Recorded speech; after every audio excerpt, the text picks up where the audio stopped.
Vince Price was 42 years old and worked as a maintenance supervisor at Lincoln Ridge High School in Madison, Wisconsin.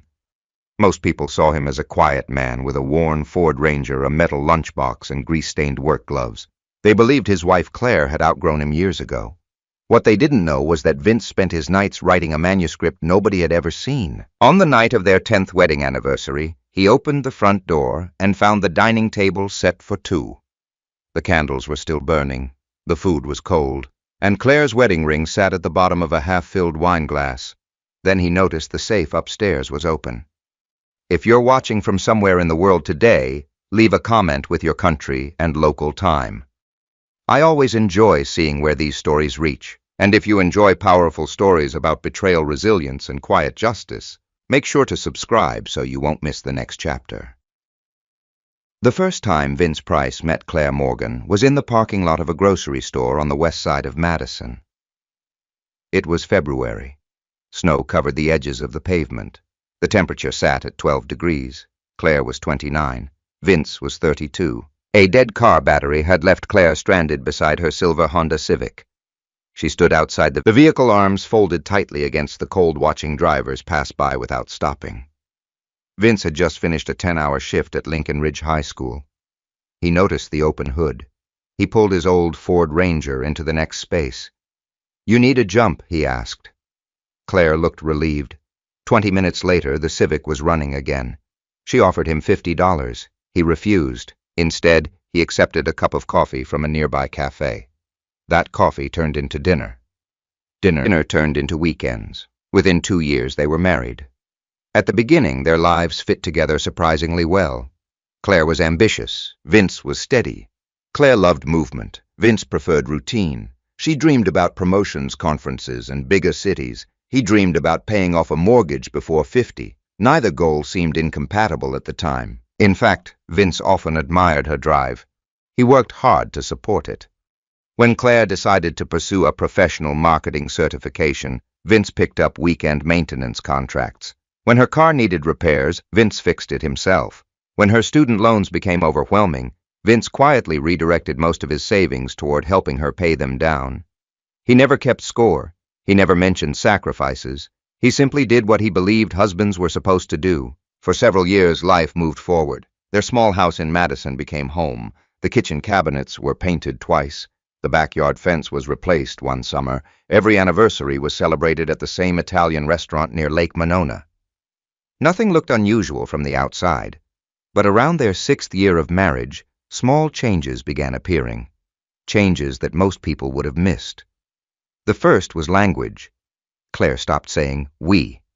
She started saying "I." "I earned this promotion." "I bought this." "I accomplished that." Small words, small differences, but Vince noticed. Then came the work events. At first, Claire invited him. He attended company dinners wearing the same dark suit he had owned for years. The suit wasn't expensive, but it was clean, pressed, respectable. One evening after a networking event downtown, Claire drove home unusually quiet. When they pulled into the driveway, she finally spoke. "You know," she said carefully, "some of the executives thought you were one of the building managers from the hotel." Vince looked over. "I am a building manager." "No," Claire said. "You know what I mean." He did. She didn't have to explain further. For the first time, Vince sensed embarrassment in her voice. Not embarrassment for herself, embarrassment for him. The conversation ended there. Vince wasn't argumentative. He never had been. But he remembered it. Over the next 2 years, similar moments accumulated, like dust gathering on furniture. Almost invisible until enough had collected, Claire began introducing him differently. Instead of saying he supervised maintenance operations for a large public high school, she simply said he worked at a school. When colleagues asked questions, she changed subjects. When company parties were scheduled, invitations sometimes arrived late. Occasionally, they didn't arrive at all. Vince never confronted her. Not because he failed to notice, because he believed marriages survived rough seasons through patience. That was how his father had lived. That was how Vince intended to live. Meanwhile, Claire's career accelerated. At Horizon Creative Group, she climbed steadily through management. Her social circle changed. Expensive restaurants replaced casual diners. Weekend trips replaced backyard barbecues. Conversations became filled with people Vince had never met. Marketing directors, consultants, startup founders, real estate developers. People who measured success differently. People who viewed ordinary lives as temporary obstacles. One Friday evening, Claire returned from a conference in Denver. She seemed energized, different.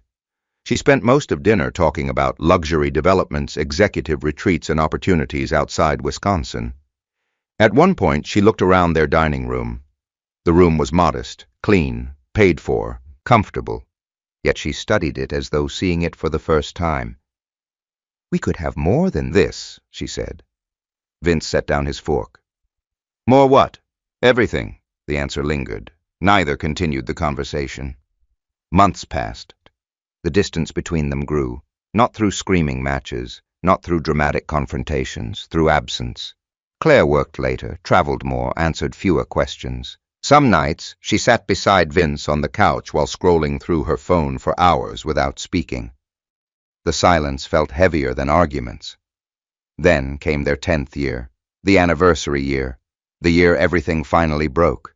3 weeks before their anniversary dinner, Vince noticed something unusual. Claire had become protective of her phone.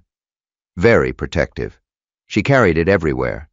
Bathroom, laundry room, garage, even quick trips to check the mailbox. Again, Vince said nothing. Not because he trusted blindly, because accusations without proof felt pointless. Instead, he observed, the way he always did. On a Thursday afternoon in October, Vince came home earlier than expected. A water line repair at school had been postponed. The house was empty. Claire was still at work.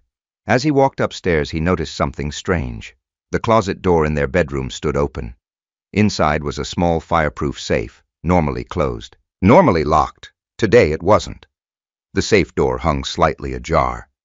Vince frowned. For a moment he simply stared. Then he stepped closer.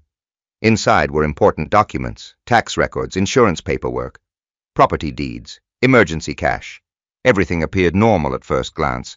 Then he noticed several folders had been moved, not removed, moved, as though someone had searched through them, carefully, deliberately. Vince slowly pulled one folder free. Mortgage paperwork, another. Bank records, another. Retirement accounts. Nothing appeared missing, yet something felt wrong. Years of maintenance work had trained him to recognize tiny irregularities. A machine rarely failed without warning.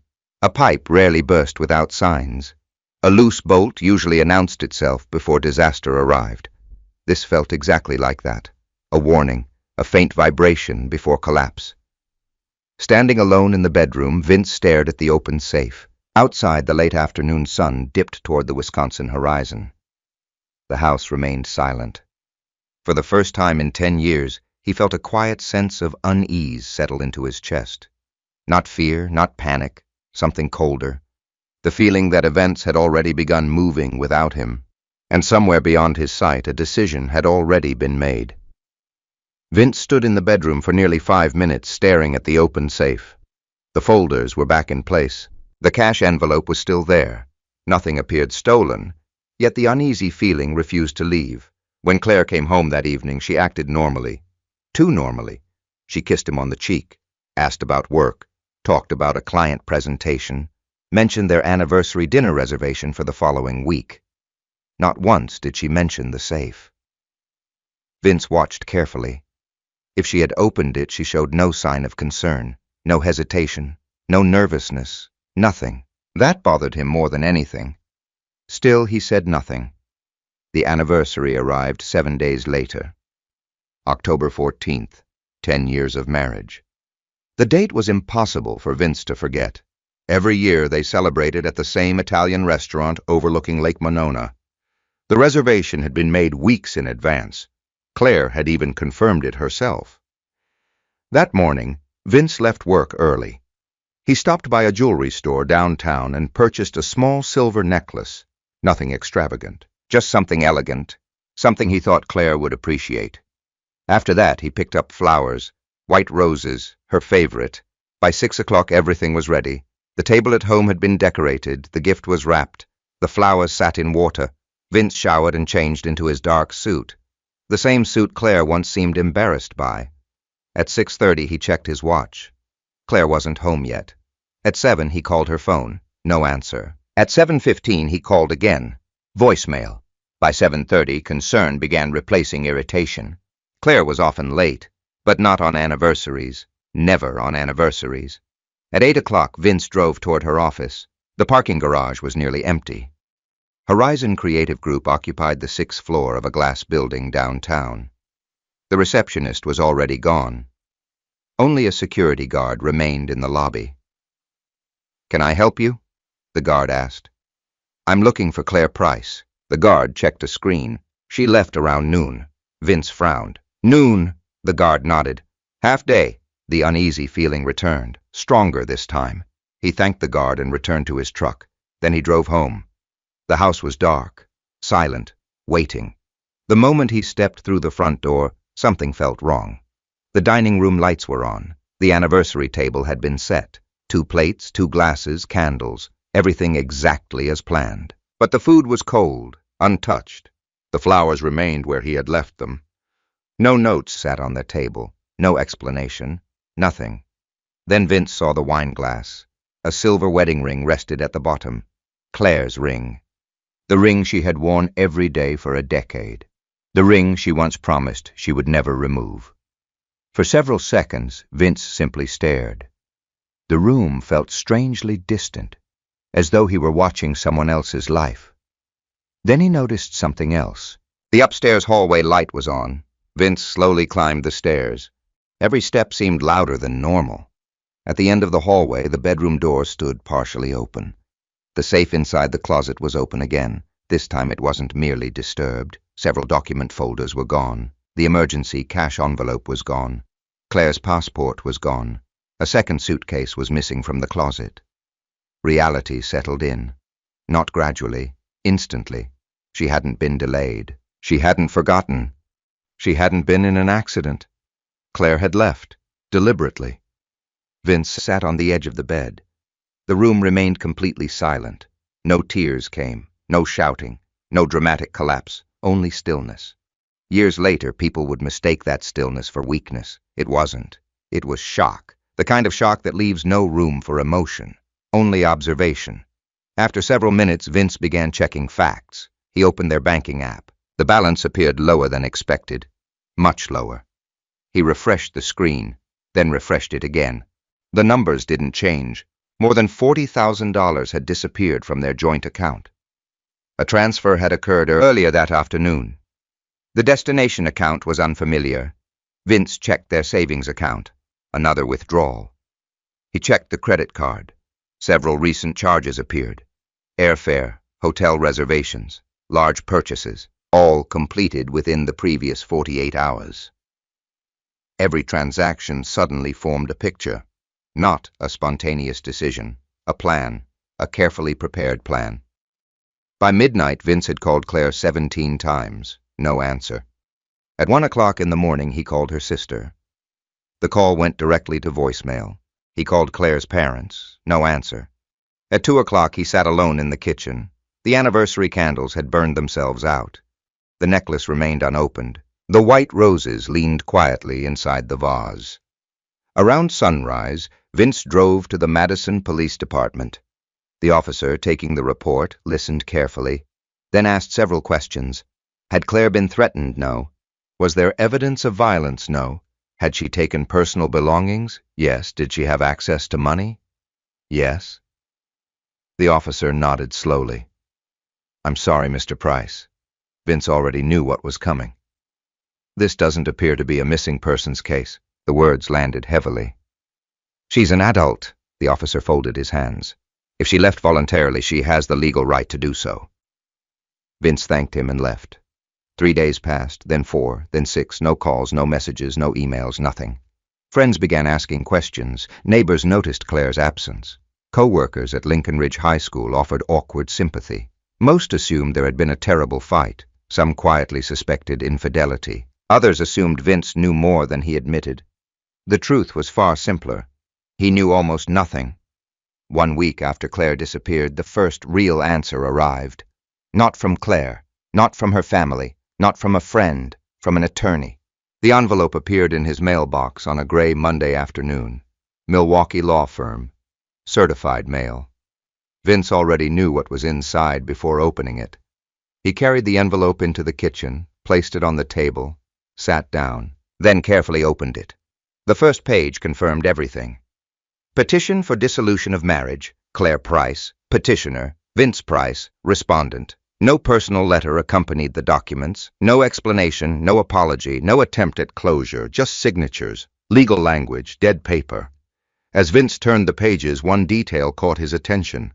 A forwarding address, Denver, Colorado. So that was where she had gone. Not overseas, not hidden, not missing. Denver, more than 1,000 miles away. He stared at the address, then at Claire's signature. For a long moment he remembered the woman beside the dead Honda Civic 12 years earlier, the woman who smiled over coffee, the woman who promised forever.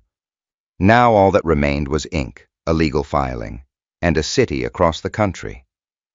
Outside evening settled over Madison. Inside, Vince folded the documents carefully and returned them to the envelope. The marriage was ending. That much was clear, but one question refused to leave him. Why?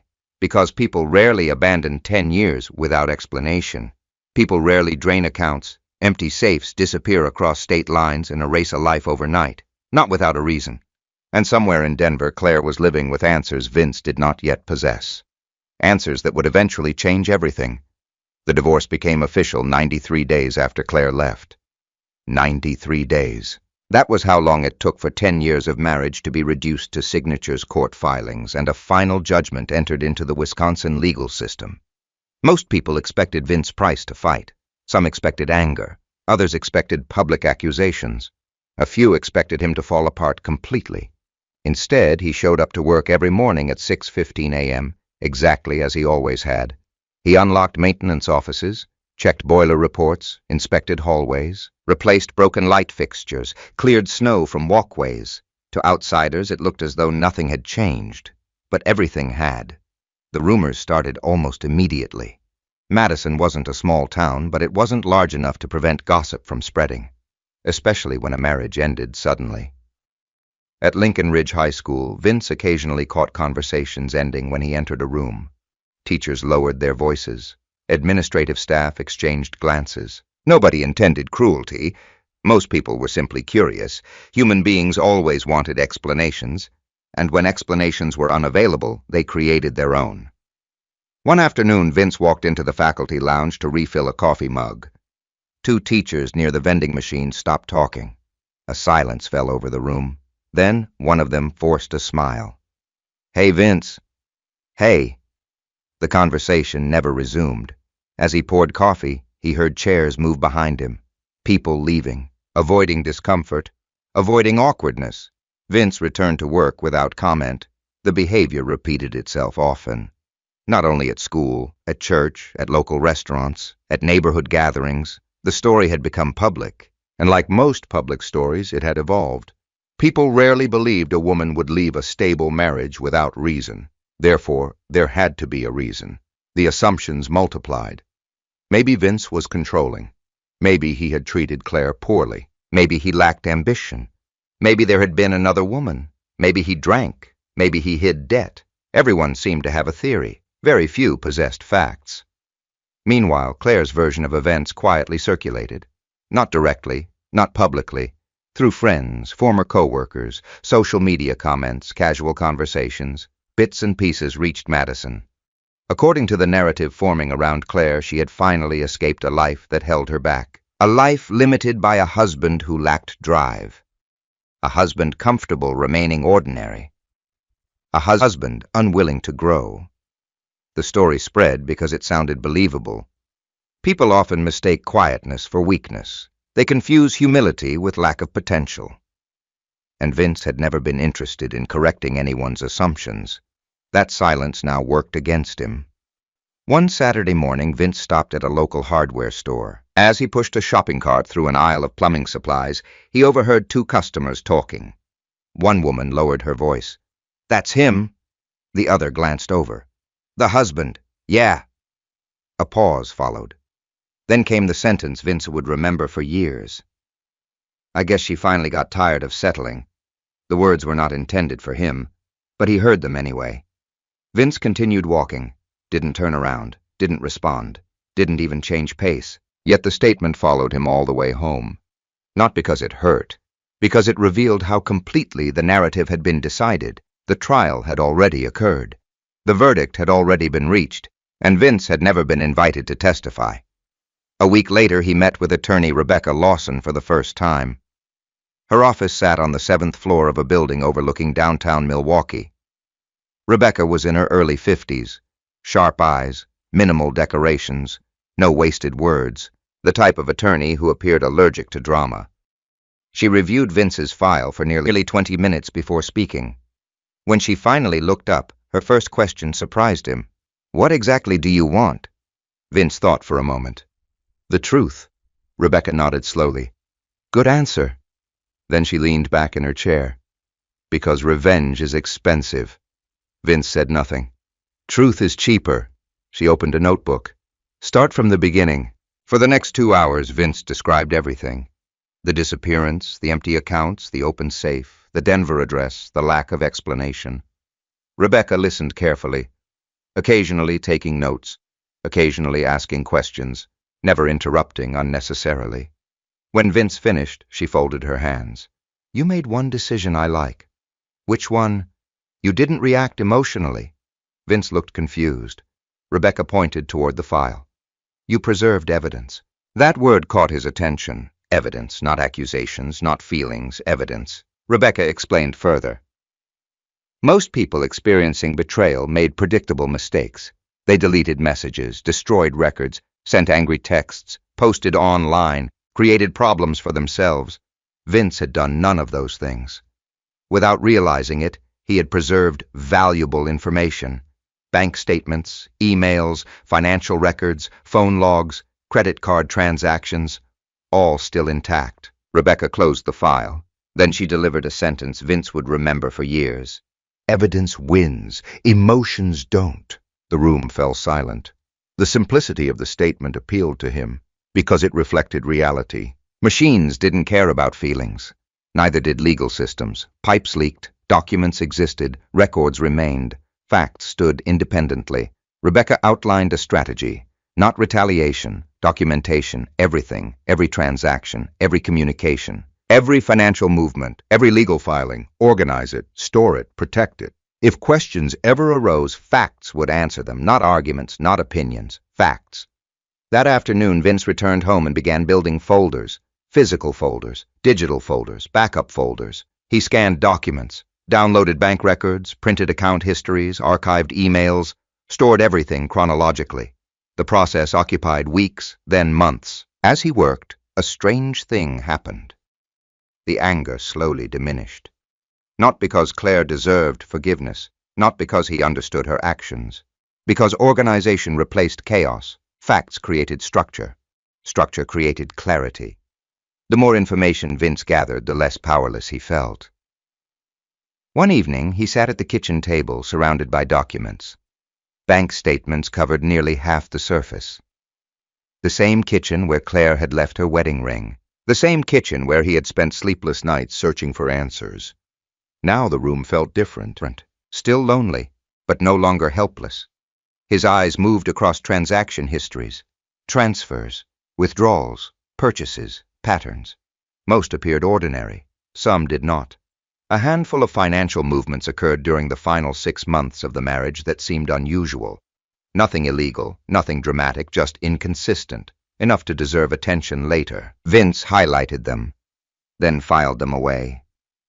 Outside, winter settled over Wisconsin. Snow covered streets, Christmas decorations appeared, life moved forward.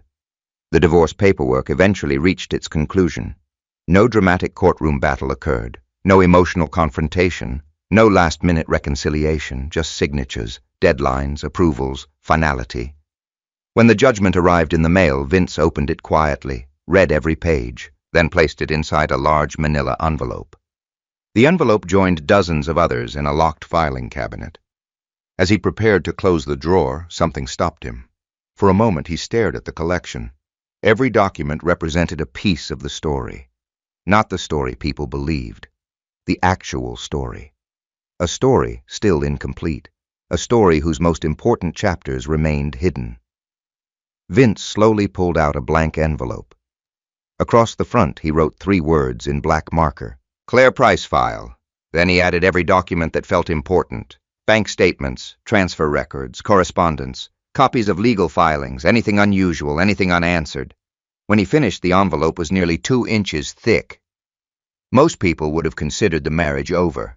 Case closed. Move on. Forget it. Vince intended to move on. But he had no intention of forgetting facts, because facts had a habit of becoming useful when least expected. As he locked the cabinet, he noticed one final bank transaction highlighted weeks earlier. A transfer he still couldn't explain. The amount wasn't large, but the destination account remained unfamiliar. Vince stared at the entry, then quietly reopened the file. Something told him the story wasn't finished, not even close. For nearly 3 months after the divorce became final, Vince Price slept badly. Not because he spent his nights crying, not because he sat in darkness replaying old arguments.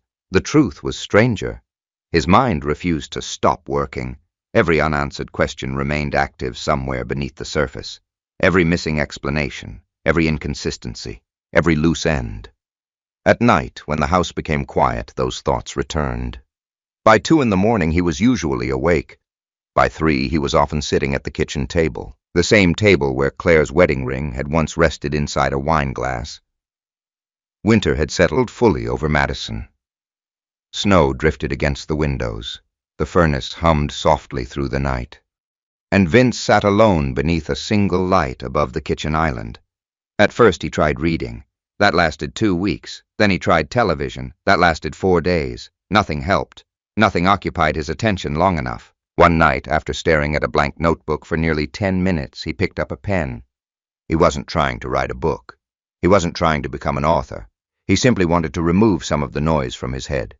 So he wrote down a memory, just one. The first time he met Claire, the dead Honda Civic, the freezing parking lot, the coffee shop. Nothing dramatic, just facts. The next night he wrote another memory, then another, and another. By the end of January, the notebook was full. What surprised Vince wasn't the volume of memories. It was how differently they looked on paper. Events that once seemed random now appeared connected. Patterns emerged.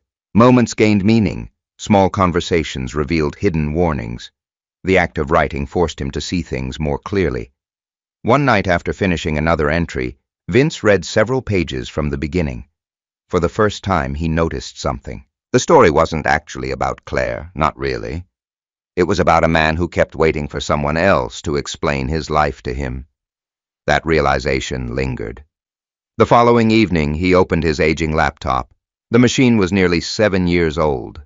The battery barely held a charge. Several keys stuck occasionally. Still it worked. He created a blank document, stared at the screen, then typed 5 words. The table set for 2. The title appeared almost automatically. Vince wasn't sure where it came from, but once written it felt right. The table, the anniversary, the empty chair, the ending. Everything seemed contained within those 5 words. He began writing. Not a memoir, not exactly. Names changed, details shifted, locations became fictional, but the emotions remained true. The loneliness, the confusion, the silence, the unanswered questions. Night after night, Vince returned to the manuscript. A routine developed. Wake up at 6, work at Lincoln Ridge High School, return home, dinner, a few household chores, then writing from 9 o'clock until 1 or 2 in the morning. The process became strangely calming. For 4 hours each night, his focus narrowed. The pain transformed into structure. Structure transformed into narrative, and narrative transformed into progress. Weeks became months, pages accumulated. 30, 60, 100, then 200. No one knew, not co-workers, not neighbors, not friends. The manuscript existed entirely in secret. Even Vince found that comforting. There were no expectations, no pressure, no audience, only work. One Tuesday afternoon in April, a small event changed everything. Lincoln Ridge High School was hosting a faculty curriculum workshop. Teachers filled conference rooms throughout the building. Maintenance staff handled setup. As supervisor, Vince spent most of the morning moving tables and arranging equipment. Around lunchtime, he entered an empty classroom carrying extension cords. Someone was already inside. Emily Carter, 36, English teacher, recently transferred from Milwaukee. She sat alone, grading essays. Unlike many people, Emily never treated Vince differently because of his position. She greeted him the same way she greeted principals, or custodians, or students, with directness. "Busy day?" she asked. "Seems like it." She smiled. "You always say that." Vince shrugged. "Usually true." As he turned to leave, a stack of papers slipped from beneath a folder he was carrying. Several pages scattered across the floor. Manuscript pages. Vince immediately bent down. But Emily had already picked one up. Her eyes moved across the text. Just a few lines, no more. Still, something caught her attention. "Did you write this?" Vince hesitated. "Maybe." Emily glanced at the page again, then back at him. "This is good." The compliment made him uncomfortable. "Just something I'm working on." "How much?" "About 200 pages." Emily raised an eyebrow. "That's not something. That's a manuscript." Vince laughed awkwardly. "I guess." "Can I read it?" The question arrived unexpectedly. His first instinct was refusal. The manuscript was private, personal, unfinished, yet Emily seemed genuinely interested. Not polite, interested. After several seconds, Vince nodded. "When it's done, deal." 3 weeks later, he handed her a printed copy. 312 pages, no title page, no author name, just text. Emily accepted it without ceremony, then disappeared with the manuscript for 4 days. Vince assumed she would forget about it, or abandon it halfway through. Most people did. On Friday afternoon, she appeared in the maintenance office doorway. The manuscript sat beneath her arm. "You finished?" Vince asked. Emily nodded. Every page was covered with notes, highlights, comments, suggestions. The sight surprised him. "You actually read it?" "I stayed up until 2 in the morning." Vince stared. Emily placed the manuscript on his desk, then delivered a sentence he wasn't prepared for. "You need to send this somewhere." Vince laughed. "No, I'm serious. No publisher wants this. You don't know that." "I do." Emily shook her head. "No, you assume that." There was a difference. The distinction lingered after she left. For weeks. Months. Eventually, Emily's words became difficult to ignore. "You assume that." One evening, Vince searched online for manuscript submission guidelines, then literary contests, then independent publishers. The process felt ridiculous. He nearly closed the browser 3 separate times, but curiosity persisted. Eventually, he discovered a regional writing competition in Minneapolis. Emerging voices, unpublished authors, submission deadline June 30th. He stared at the application page for nearly an hour, then printed it. The form sat on his kitchen table for 6 days. Every night he walked past it. Every night he found another reason not to apply, until Emily asked a simple question. "Did you send it?" "No." "Why?" Vince searched for an answer, couldn't find one. Finally, Emily smiled. "You spent months writing 300 pages. She paused. Submitting one email shouldn't be the scary part. That night, shortly before midnight, Vince sat in front of his laptop. The manuscript file waited on the screen. The application form was complete. The cursor hovered over the submit button. His finger remained motionless, not because he feared rejection, because submission meant possibility. Possibility felt far more dangerous. For a long moment he stared at the screen, then clicked. The file disappeared into cyberspace, just like that. No celebration, no certainty, no expectations, only silence. Vince closed the laptop and headed upstairs. He believed the story was finished. He had no way of knowing he had just taken the first step toward a completely different life. And hundreds of miles away, hidden beneath years of unanswered questions, another story was quietly waiting to collide with his. The first rejection arrived 23 days later. Vince opened the email while sitting in the maintenance office during his lunch break. Outside students crossed the courtyard between summer classes. Inside the small room smelled faintly of machine oil and fresh paint. The message was polite, professional, short. Thank you for your submission. Unfortunately, we will not be moving forward with your manuscript. That was it. No explanation, no feedback, no encouragement, just a rejection. Vince read the email twice, then deleted it. By the end of August, 6 more had arrived. Literary journals, regional publishers, writing contests, different wording, same result. No, most people would have quit, especially after 7 rejections. Vince didn't, partly because he wasn't trying to become famous, partly because rejection felt familiar. The previous year had trained him well. Compared to watching a marriage disappear overnight, an email from a publisher seemed harmless. So he kept working. Every rejection revealed weaknesses. Every weakness became a revision. Entire chapters were rewritten. Dialogue improved. Descriptions tightened. Scenes became sharper. The manuscript slowly transformed. Emily Carter continued reading new drafts. Sometimes she returned pages covered in red notes. Sometimes she simply circled one sentence and wrote more.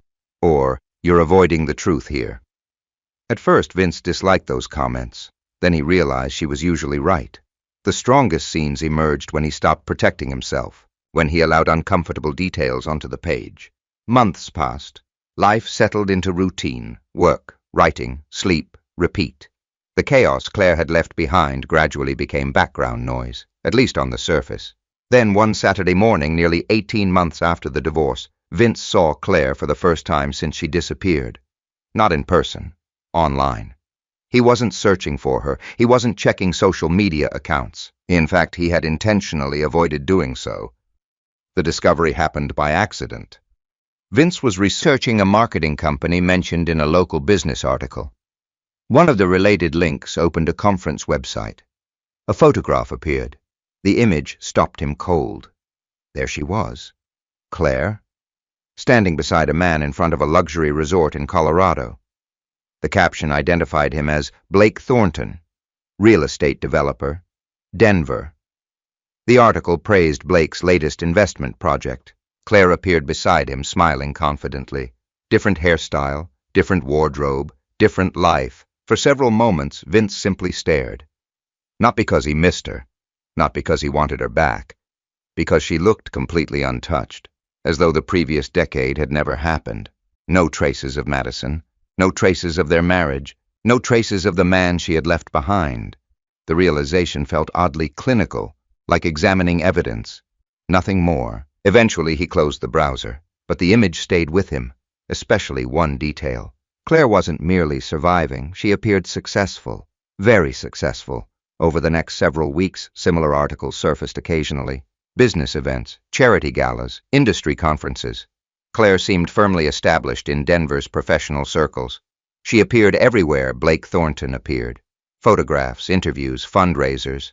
The pattern was impossible to miss. Meanwhile, Vince continued living in the same house, driving the same truck, working the same job, and strangely he felt no resentment, only curiosity, because certain pieces still didn't fit.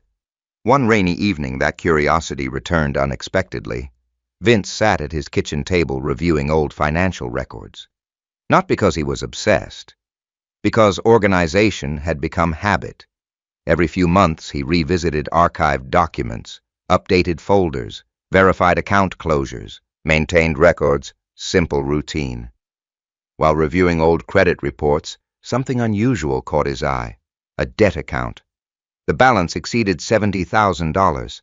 His eyes narrowed. He didn't recognize it. That alone was concerning. Vince was meticulous with finances. He knew every loan he had ever signed, every account, every obligation. Yet this creditor's name meant nothing. He pulled a folder from the filing cabinet. Then another. Then another. An hour passed. Finally, he located the original documentation. The account had originated shortly before Claire disappeared. The loan application listed Vince as guarantor. His signature appeared at the bottom. At first glance, everything looked legitimate. Then he noticed something. Tiny differences, almost invisible. The signature looked like his, but not exactly. The angle felt wrong. The spacing seemed slightly different. The pressure marks appeared inconsistent.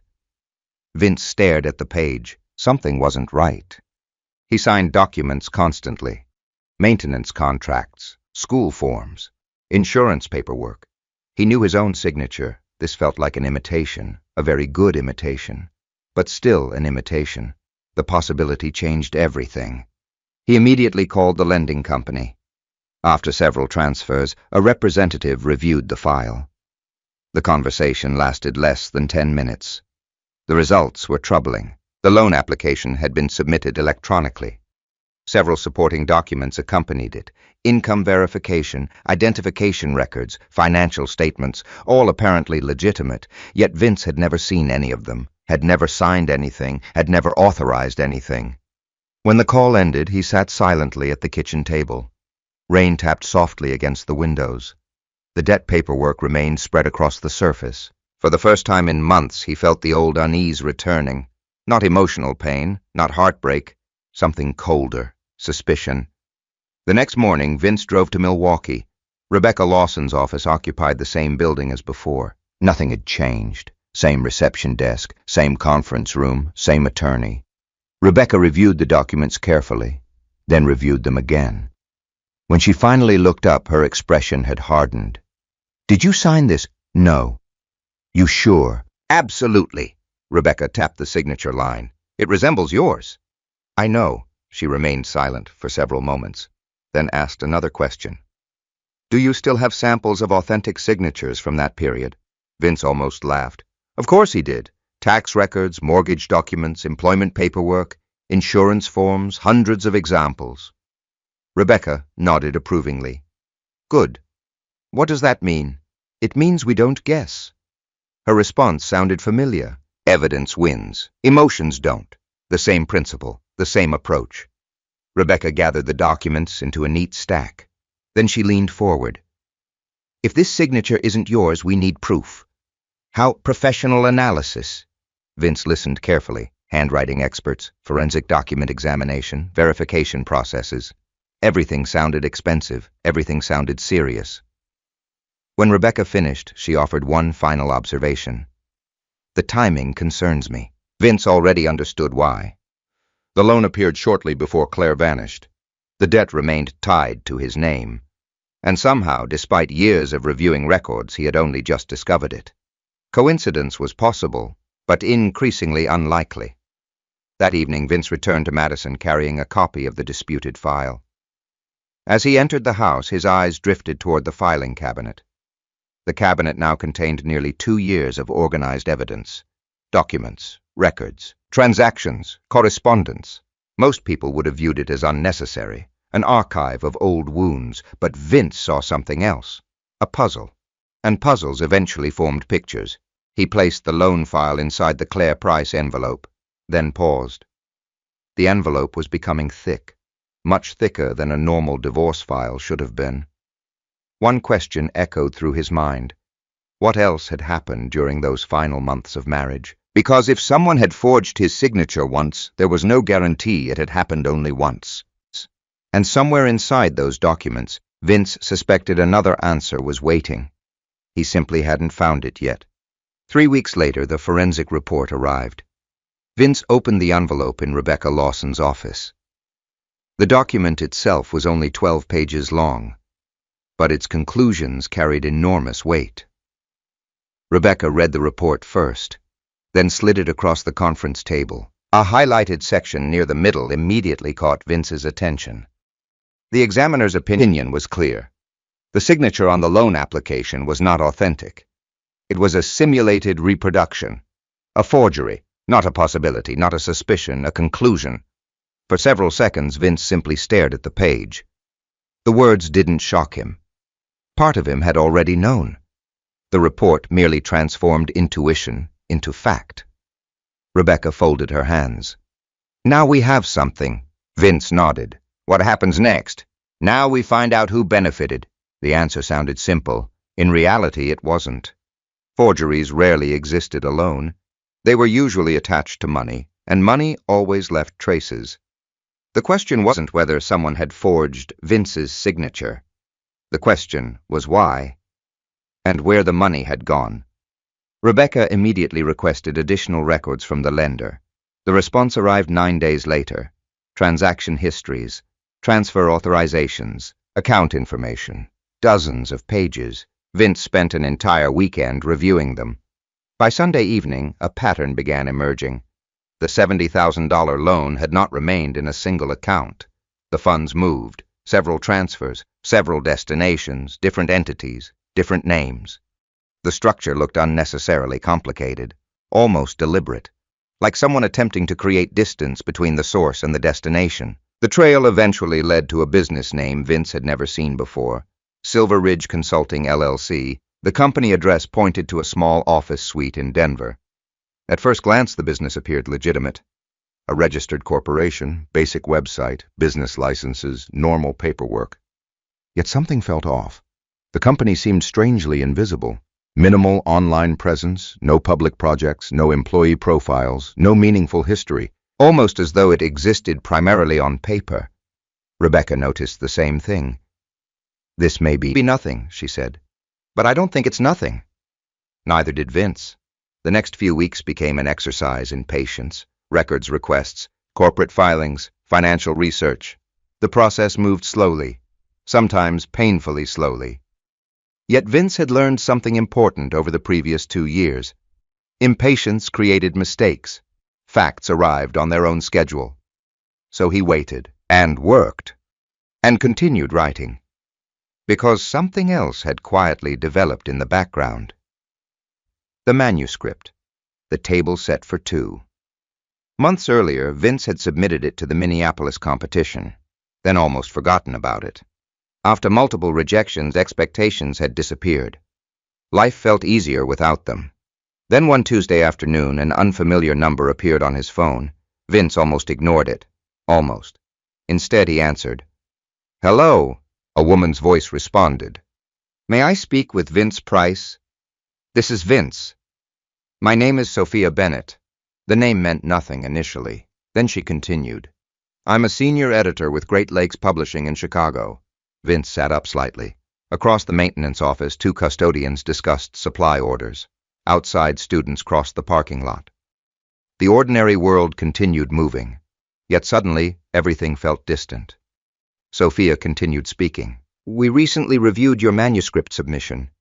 Vince remained silent, not because he lacked interest, because he didn't trust his own expectations. Too many rejection emails had taught him caution. Sophia laughed softly. "Usually authors sound more excited at this point." Vince glanced toward the window. "What point?" "The point where I tell you we'd like to discuss a publishing contract." The words landed slowly, almost unrealistically. For a moment, he wondered whether he had misunderstood. "You're serious?" "Very." The conversation lasted nearly 40 minutes. Sophia explained everything: editorial revisions, publication timelines, marketing considerations, distribution, bookstore placement, future possibilities. Most of it sounded overwhelming. At one point, Vince reached for a notepad simply to keep track. When the call ended, he sat alone for several minutes. The office suddenly felt smaller, not because anything had changed, because possibility had entered the room. That evening, he drove home through light rain. Madison's streets reflected yellow traffic lights. Everything appeared ordinary, yet internally something had shifted. 5 years earlier, Claire had left him sitting alone at an anniversary table. Now a publishing company wanted his story. The irony wasn't lost on him. When he arrived home, Emily Carter was the first person he called. She answered immediately. "Hello." "They want it." A pause, then "I knew it." "You didn't know it." "I absolutely knew it." Vince laughed for the first time all day. The sound surprised even him. For nearly an hour, they discussed contracts and possibilities. Then the conversation drifted elsewhere: writing, teaching, life, the future. When the call finally ended, Vince noticed something. He felt lighter, not because success solved everything, because it proved something important. The worst event of his life had produced something valuable: meaning, purpose, movement. Meanwhile, the investigation continued. Several days later, Rebecca called with another update. This one was far more troubling. The Denver company connected to the loan wasn't entirely independent. A financial relationship existed between Silver Ridge Consulting and Horizon Creative Group, Claire's former employer. The connection wasn't obvious, but it was real. consulting agreements, contract payments, vendor relationships, enough overlap to raise questions, lots of questions. Vince listened carefully as Rebecca explained the findings. When she finished, silence filled the line. Finally, he spoke. "You think Claire was involved?" Rebecca answered carefully. "I think we don't know enough yet." It was a lawyer's response, precise, measured, frustrating. Yet Vince respected it, because assumptions had no value. Evidence did. The following month brought more discoveries, small discoveries, fragments, pieces, nothing decisive, yet each new fact seemed to point in the same direction. Financial irregularities, unusual transfers, questionable documentation. The picture remained incomplete, but its outline was becoming visible. Then Rebecca called again. This time her tone sounded different, more serious. "We need to meet." The meeting occurred on a Thursday afternoon. When Vince entered the conference room, a thick folder already waited on the table. Rebecca pushed it toward him.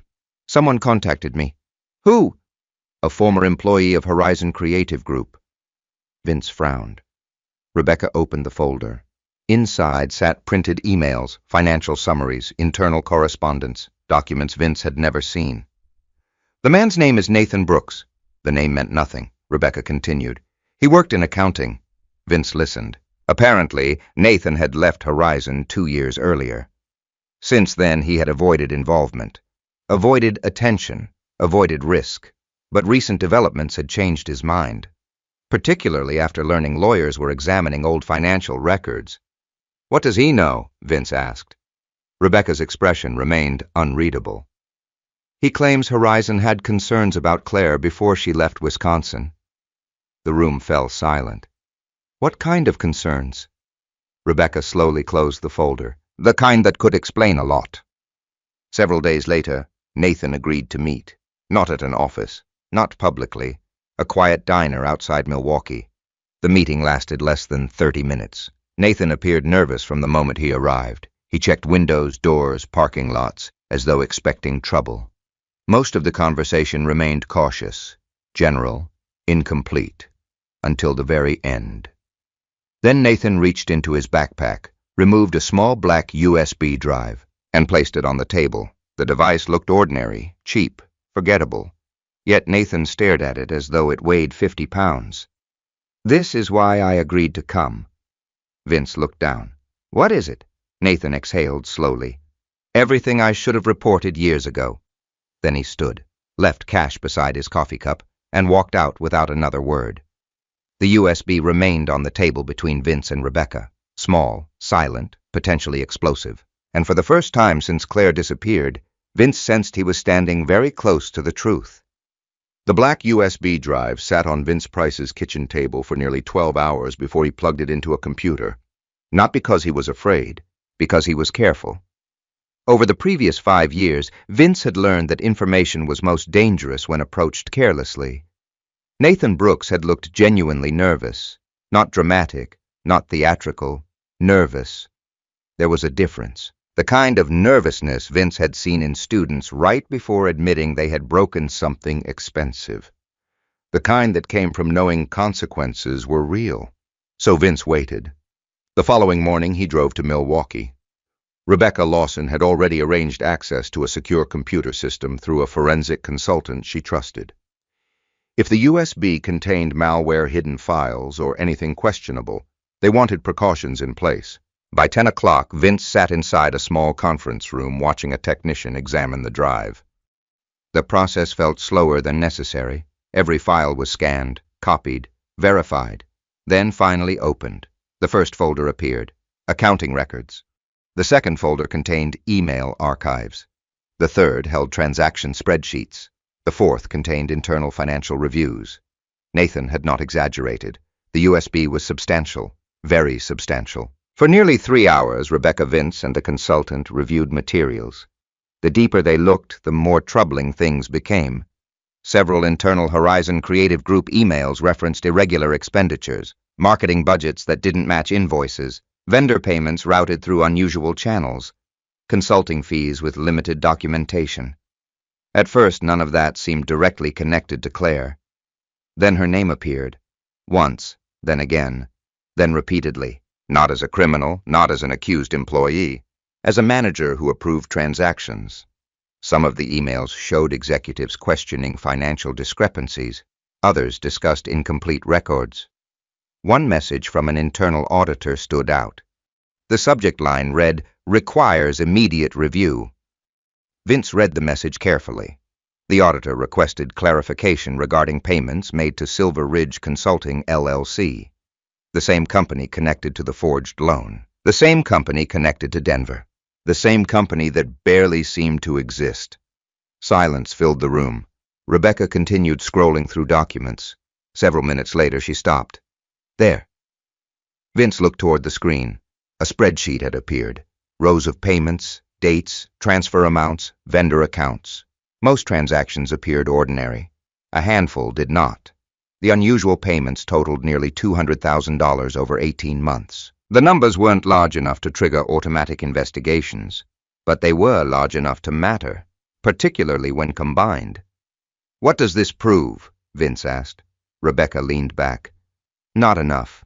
The answer sounded disappointing. But she continued. "It proves questions should be asked." That was different. Very different. Good attorneys never confused suspicion with proof. And Rebecca wasn't about to start. By late afternoon, copies of relevant files had been preserved. Additional investigation requests were prepared. And Vince drove back to Madison carrying more questions than answers. Yet for the first time, the questions were pointing somewhere, toward something, toward a structure hidden beneath years of assumptions.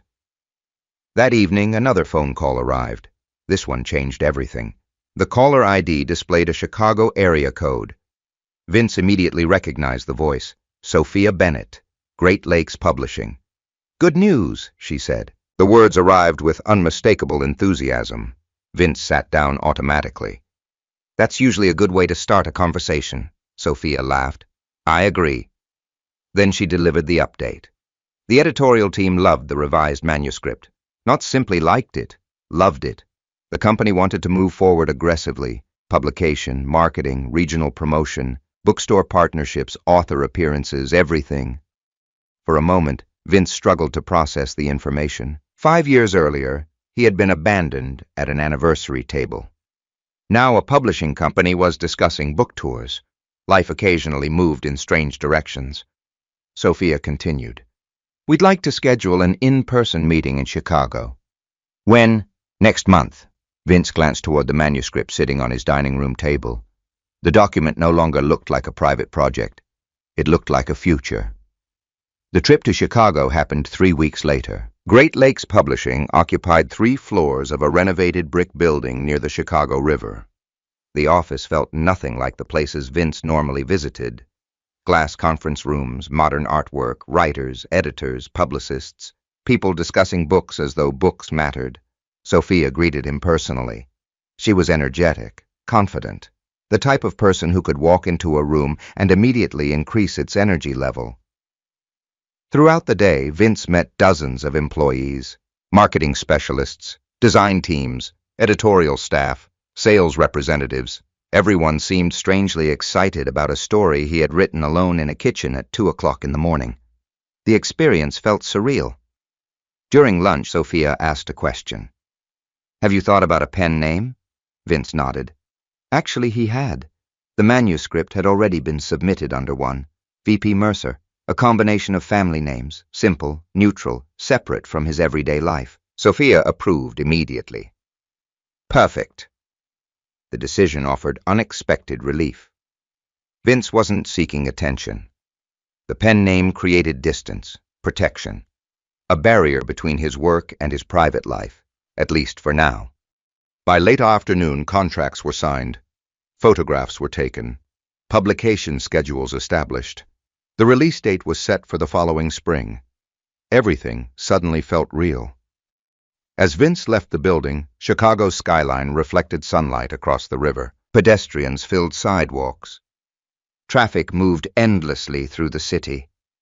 For several moments, he stood quietly observing everything. The scene reminded him of something important. People often believed dramatic moments changed lives, explosions, arguments, public victories. In reality, many life-changing moments looked ordinary. a signature on a contract, a phone call, a decision made quietly. Meanwhile, the investigation surrounding Claire continued advancing, slowly, methodically. One evening, Rebecca called with another update. Nathan Brooks had agreed to cooperate further. Additional records existed, more documentation, potential witnesses, nothing conclusive yet, but momentum was building. During the conversation, Rebecca asked Vince a direct question. "What do you actually want if this leads somewhere?" The question lingered. Several years earlier, the answer might have been different. Anger, retribution, vindication. Now it wasn't. "I want the truth documented." Rebecca remained silent. Then, "Good."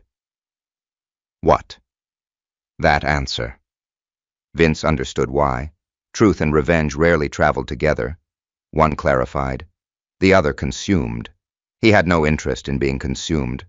The following months became some of the busiest of his life. Work at Lincoln Ridge High School continued. Editing deadlines arrived regularly. Marketing plans expanded. Sophia called often. Emily reviewed chapters. Advance copies entered production. The manuscript gradually transformed into an actual book.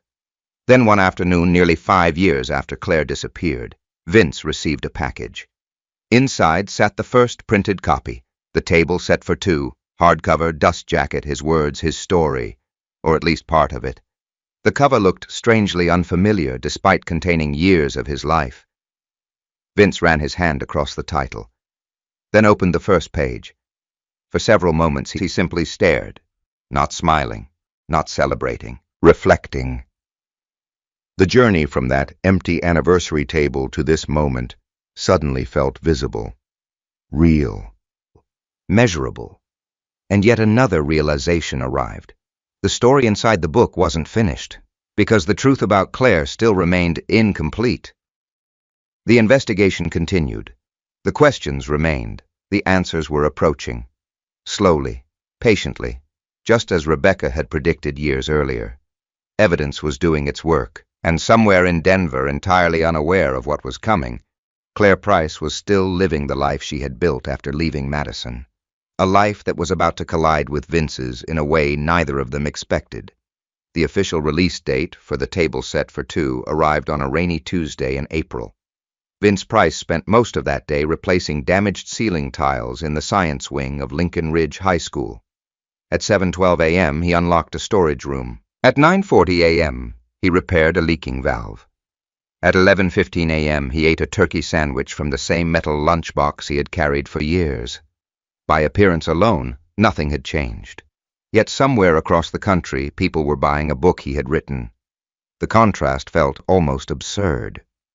At noon, Sophia Bennett called. The excitement in her voice was impossible to miss.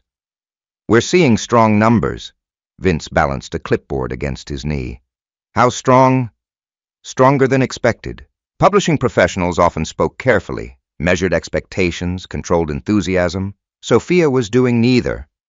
The first print run had nearly sold out through pre-orders and launch week sales. Independent bookstores were requesting additional inventory. Online reviews were appearing rapidly. Most were positive, very positive.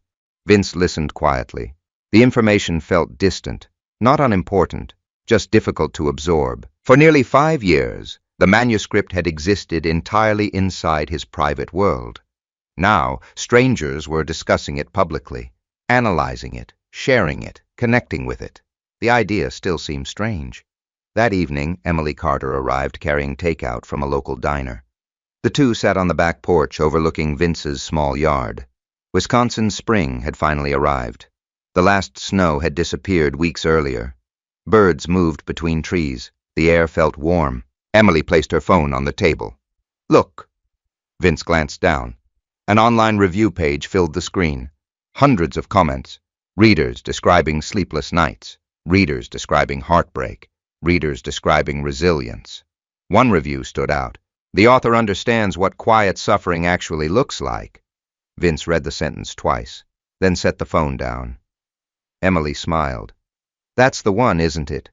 He nodded, because the reviewer understood something important. The story wasn't about revenge. It wasn't about exposing someone. It wasn't even about Claire.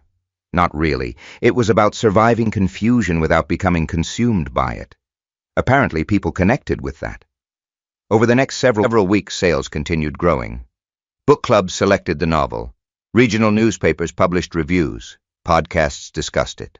Local television stations requested interviews. Vince declined most of them.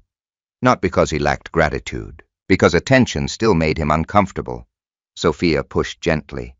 Readers want to know who VP Mercer is. Why? Because they're curious, Vince laughed. They should stay curious. Sophia eventually convinced him to participate in a handful of carefully selected appearances.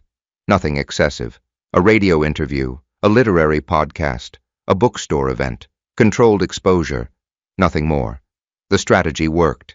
The mystery surrounding VP Mercer became part of the appeal. Readers speculated online.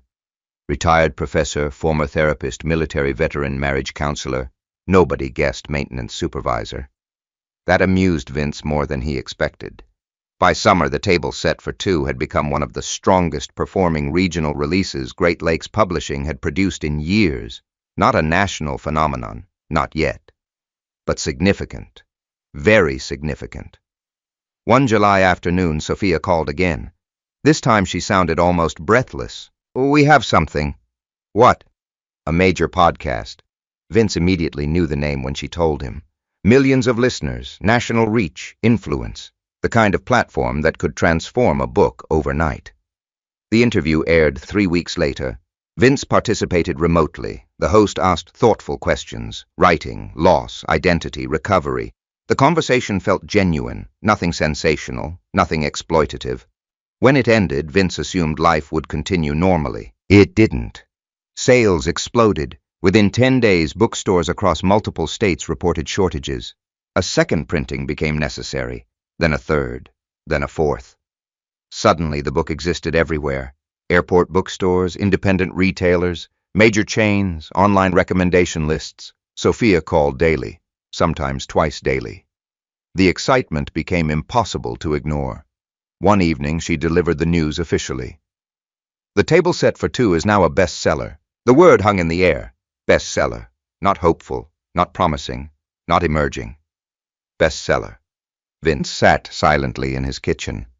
The same kitchen where everything had started. The same kitchen where Claire's wedding ring had once sat inside a wine glass. Life occasionally possessed a strange sense of symmetry.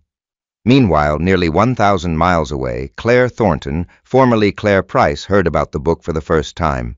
Not from a bookstore, not from a friend. From a podcast clip shared on social media. The post appeared between business articles and networking content. Normally, she would have ignored it, but the title caught her attention, The Table Set for Two. Something about the phrase felt familiar, uncomfortably familiar. Curiosity prompted her to click. The interview clip lasted less than 2 minutes. The author's voice wasn't included, only excerpts from the book, yet several details immediately stood out. A 10th anniversary, an empty dining room, an abandoned husband, Madison, Wisconsin. Claire felt a strange sensation in her stomach. Coincidence remained possible. Of course it did. Yet the similarities felt unusually specific. Over the next several days she encountered additional references, more reviews, more excerpts, more discussions. The similarities multiplied. By the end of the week, she ordered a copy. The package arrived at her Denver home 3 days later. Claire began reading that evening. At first, she approached the novel analytically, almost academically, searching for connections, searching for evidence. Then she reached Chapter 6. Her pace slowed. Chapter 9, slower still. Chapter 12. She stopped entirely. Certain scenes felt impossible to dismiss. Not identical, not literal, but recognizable. Very recognizable. Events had been fictionalized, names changed, circumstances adjusted, yet the emotional architecture remained intact. The foundation felt familiar, too familiar. For the first time, Claire began considering a possibility she hadn't previously entertained. Vince. The thought seemed ridiculous, then increasingly plausible, then difficult to ignore. She spent the next week researching. Publisher websites, interviews, articles, anything connected to VP Mercer. Information remained limited. deliberately limited. The pen name created distance, but not complete invisibility. Eventually, Claire discovered a small article mentioning an upcoming event. Author appearance, book signing, Chicago. Anderson's bookshop, 6 weeks away. She stared at the announcement for a long time. The answer suddenly seemed obvious. If VP Mercer was Vince, she would know immediately. And if it wasn't Vince, the question would finally disappear. Either way, uncertainty would end.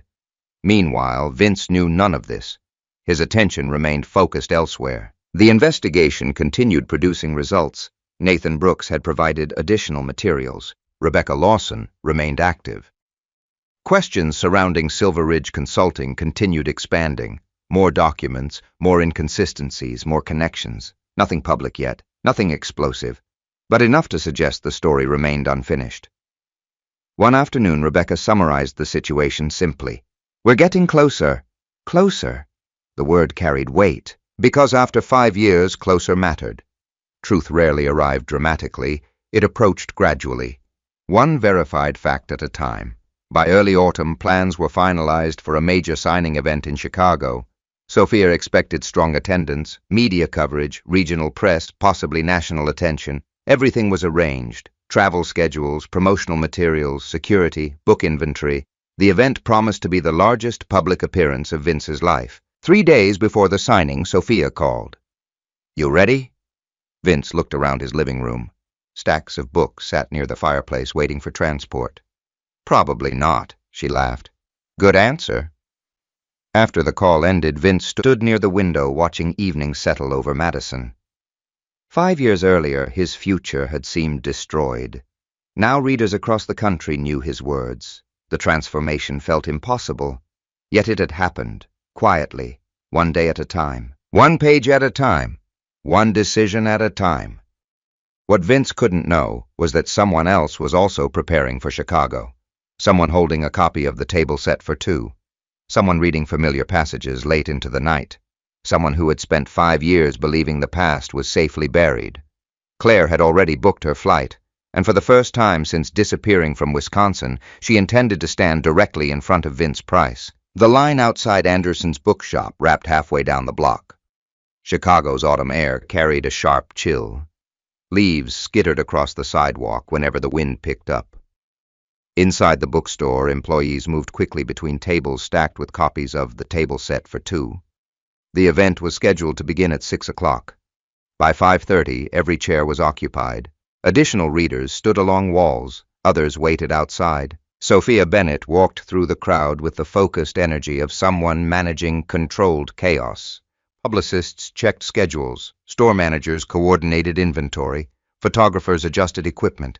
Everything felt larger than Vince expected, much larger. 5 years earlier, he had been sitting alone at a kitchen table trying to survive a divorce.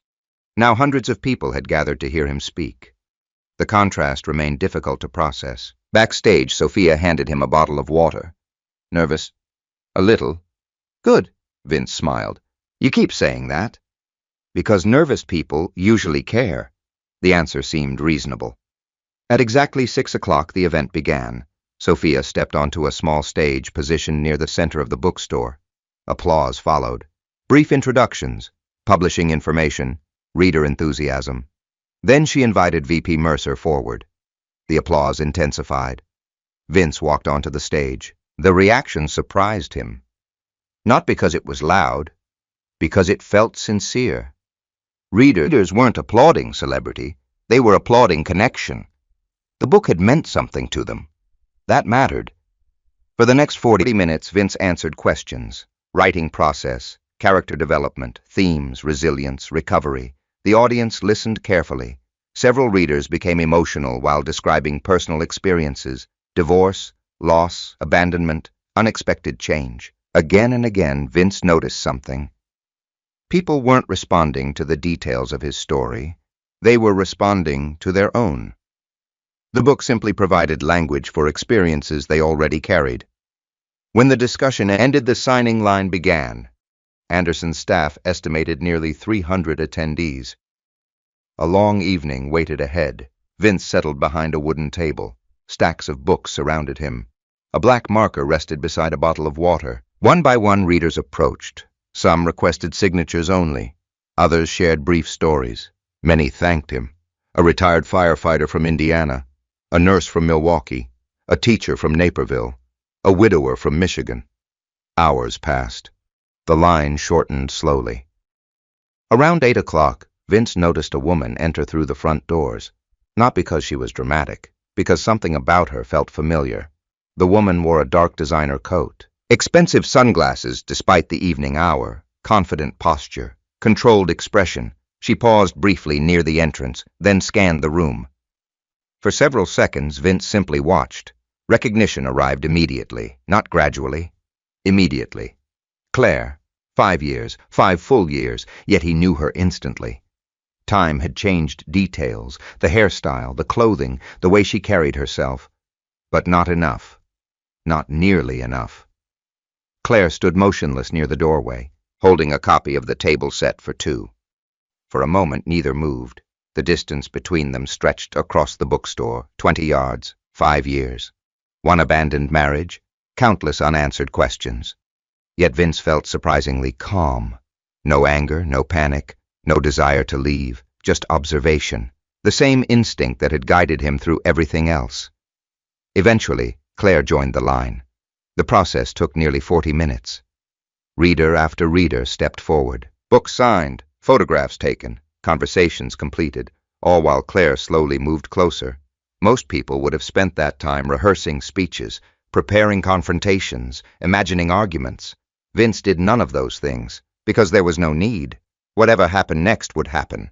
Preparation wouldn't change it. Finally, only 3 people remained. Then 2, then 1. Claire approached the table. The bookstore suddenly seemed quieter.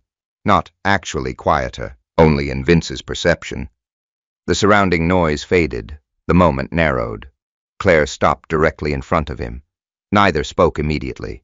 For several seconds, they simply looked at each other. 5 years condensed into silence. Then Claire placed the book on the table. The gesture was careful, deliberate. The cover faced upward. Vince noticed numerous page markers protruding from the edges. She had read it thoroughly. Eventually, Claire broke the silence. "You really did it." Her voice sounded older, softer, yet unmistakably familiar. Vince glanced at that book, then back at her. "I guess I did."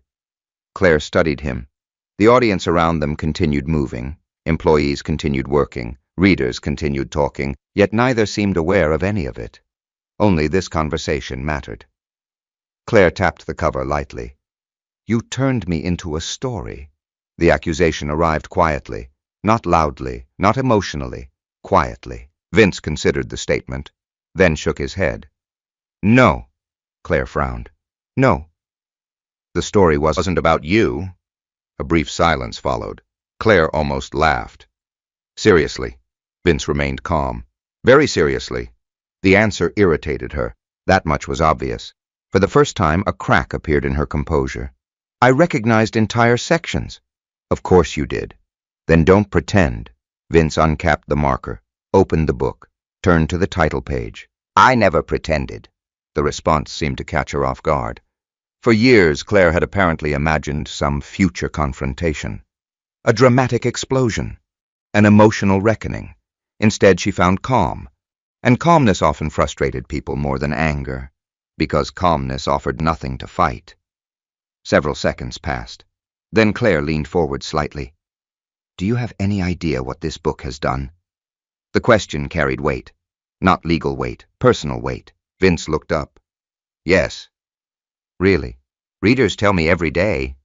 Claire shook her head. "That's not what I mean." Of course it wasn't. Vince understood perfectly.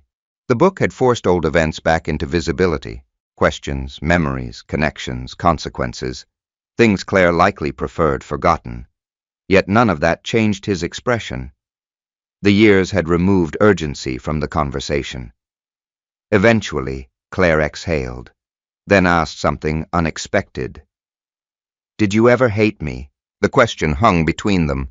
Simple, direct, dangerous, because it touched something deeper than blame. Vince considered it honestly, long enough that Claire seemed uncomfortable. Then he answered, "No." The response visibly surprised her.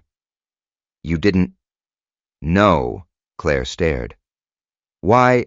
Vince closed the book gently. Because hate would have kept you in my life.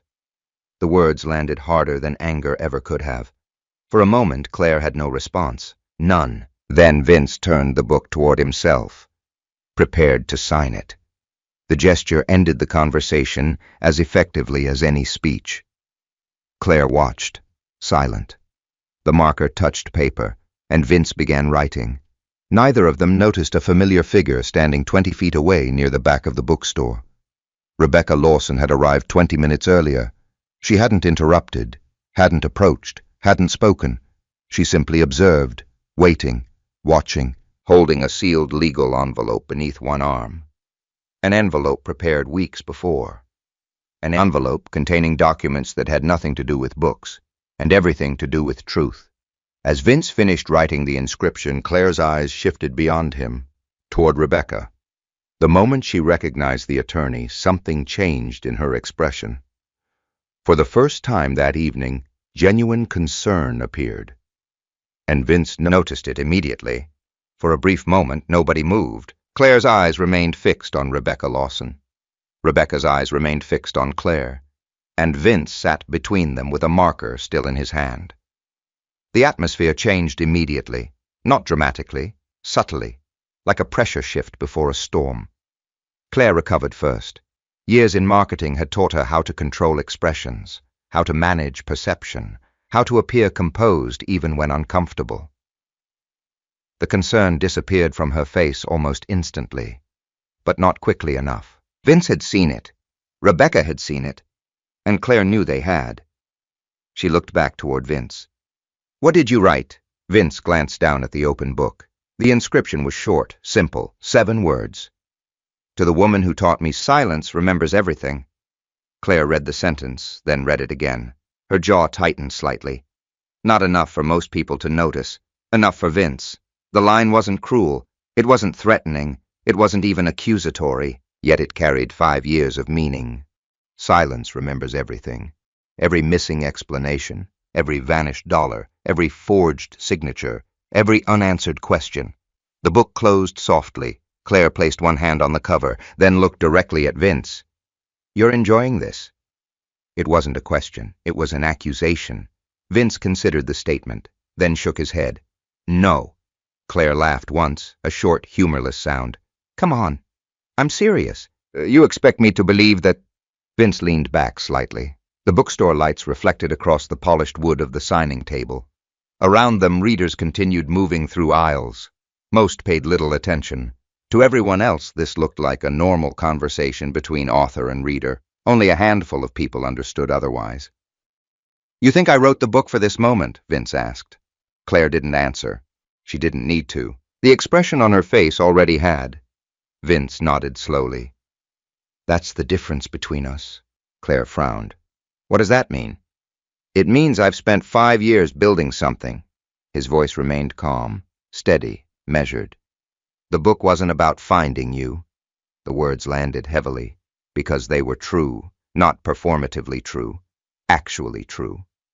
Claire seemed prepared for anger, prepared for blame, prepared for resentment. Instead, she encountered indifference, and indifference often wounded pride more deeply than hostility. Several seconds passed. Then Claire shifted directions, a different strategy.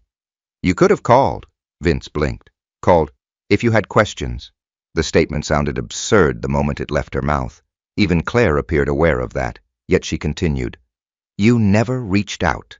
For the first time, genuine disbelief crossed Vince's face. Not outrage, disbelief. He almost laughed. Almost. "I called 17 times. Claire said nothing. "I emailed." Nothing. "I contacted your family." Still nothing. The silence answered for her. Vince nodded once. Conversation over, at least that topic. The truth required no elaboration. 5 years earlier, she had made her choice. History couldn't be edited now. Claire looked away briefly, toward the bookshelves, toward the windows, anywhere except directly at Vince. Then she lowered her voice. "What exactly do you know?" There it was. The real question. Not the book, not the readers, not the publicity, knowledge, Information. Truth. Vince noticed something interesting. She never asked what he believed, only what he knew. The distinction mattered a lot. Before he could answer, footsteps approached. Rebecca Lawson stopped beside the table. Professional as always, controlled, unemotional. Her timing felt almost surgical. "Good evening, Claire." Claire turned slowly. The polite smile she produced looked strained. "Rebecca." The two women regarded each other. Neither appeared eager to continue the conversation. Rebecca broke the silence first. "I was hoping we'd have a chance to speak." Claire crossed her arms. "At a bookstore," Rebecca shrugged. "Convenient timing." The response carried just enough edge to be intentional, not enough to create a scene, enough to establish context. Vince remained silent, observing, always observing. Claire shifted her attention between them, then back to Rebecca. "What is this?" Rebecca reached beneath her arm. The sealed envelope appeared, large, professional, official. Claire's eyes immediately found the return address, Lawson Legal Group, Milwaukee. Concern returned, stronger this time, much stronger. The envelope itself wasn't dramatic, just paper, yet paper had consequences. Rebecca extended it forward. Claire didn't take it immediately. "What is it?" "A courtesy copy." "Of what?" Rebecca's answer arrived calmly. "Documents related to an upcoming civil filing." The words seemed to drain color from Claire's face. Not completely, just enough. Vince watched carefully. The reaction revealed more than any explanation could have. Eventually, Claire accepted the envelope. Her fingers tightened around it. "You're suing me," Rebecca corrected her immediately. "That's not what I said." The distinction mattered. Lawyers lived inside distinctions. Claire looked from Rebecca to Vince, then back again. The crowd around them continued moving, laughing, buying books, living ordinary lives. Meanwhile, 5 years of buried history stood exposed beneath fluorescent lights. "What do you want?" Claire asked. The question wasn't directed toward Rebecca. It was directed toward Vince. He answered without hesitation. "The same thing I've always wanted." Claire waited. The truth. The response visibly frustrated her, because it offered nothing to attack, nothing to negotiate, nothing to manipulate. Truth wasn't emotional. Truth simply existed. Rebecca glanced toward her watch, then toward the bookstore entrance, almost as though waiting for something, or someone. The observation didn't escape Vince. Claire noticed too. "What happens now?" she asked. Rebecca answered. "Now lawyers do their jobs." Again, simple, clinical, dangerous. Claire stared at the envelope. The bookstore suddenly seemed too public, too exposed, too crowded. She was accustomed to controlling environments, controlling narratives, controlling impressions. This environment belonged to none of those things. For the first time all evening she appeared uncertain. Then she made a mistake, a small one, but revealing. She looked directly at Vince and said, "You have no idea how complicated this actually is." The statement escaped before she could stop it. Immediately afterward, regret flashed across her face, because the sentence carried an implication. Knowledge, context, information, things she hadn't intended to acknowledge. Vince noticed. Rebecca definitely noticed. The attorney's expression changed almost imperceptibly, like a detective hearing an unexpected detail. Interesting, very interesting. Claire realized it too late. She recovered quickly, but not completely. The damage was done. Rebecca smiled politely, the kind of smile attorneys use when they learn something useful. Complicated situations often become simpler once records are reviewed. Claire said nothing. The bookstore doors opened. A cool draft entered the building. And at that exact moment, another familiar face stepped inside. Nathan Brooks, the former accountant, the man who had delivered the USB drive. He hadn't been scheduled to attend publicly, yet there he was, walking toward the signing area, holding a book, looking nervous, very nervous. Claire followed Rebecca's gaze, then turned. The instant she recognized Nathan, her entire posture changed. Not concern, not discomfort, fear, real fear, for the first time that evening. And Vince saw it clearly, because some truths arrive through documents, others arrive through reactions. Nathan hadn't spoken a single word, yet his appearance revealed more than hours of conversation ever could. Claire's grip tightened around the envelope. Nathan continued approaching. Rebecca remained perfectly calm, and Vince suddenly understood something important. The story wasn't approaching its conclusion. The real story was only beginning. Nathan Brooks stopped 3 steps away from the signing table. The former accountant looked exactly as Vince remembered. Slightly rumpled suit, nervous eyes, the habit of checking exits whenever entering a room. He carried a hardcover copy of The Table Set for Two beneath one arm. Nothing about him appeared threatening, yet Claire reacted as though someone had pulled a fire alarm. The change was immediate. Her shoulders stiffened. Her attention locked onto Nathan. And for the first time since arriving at Anderson's bookshop, she seemed completely distracted from Vince. Nathan noticed her instantly. An uncomfortable silence followed. Not because either wanted to speak, because both understood the significance of the moment. 5 years earlier, they had occupied the same professional world. Now they stood in a crowded bookstore, separated by investigations, legal filings, and unanswered questions. Rebecca broke the silence. "Good evening, Nathan." Nathan nodded. "Rebecca?" Then his eyes moved toward Vince. A faint smile appeared. "Congratulations on the book." "Thank you." The exchange lasted only seconds, but Claire remained frozen, watching, calculating, trying to understand what was happening, what had already happened. And perhaps most importantly, what Vince knew. The line of readers had finally ended. Most attendees were now browsing shelves or gathering belongings. The formal signing event was winding down, yet several people lingered nearby. Photographers, store employees, publishing staff, a handful of readers, enough witnesses to make dramatic behavior unwise. Claire understood that, at least initially. She stepped closer to the table. "What exactly is this?" The question sounded sharper than before. Rebecca answered calmly. "A book signing." Claire ignored the response. "You know what I mean." Rebecca did. Everyone did. Still, the attorney refused to rush. "Then perhaps ask a more specific question." The exchange irritated Claire visibly. Control was slipping, and people accustomed to controlling situations often struggle when that control disappears. Claire looked toward Nathan, then back toward Rebecca. "Did you bring him here?" "No," Nathan answered before Rebecca could. "I came because I wanted to." The statement carried weight, because Nathan had spent years avoiding attention, years avoiding involvement. For him to appear publicly meant something had changed, something important. Claire seemed to recognize that. "What do you want?" she asked him. Nathan laughed softly. Not because anything was funny, because the question felt familiar. "I spent a long time asking myself that." Claire said nothing. Nathan's expression hardened. "Eventually, I decided I wanted to stop pretending nothing happened."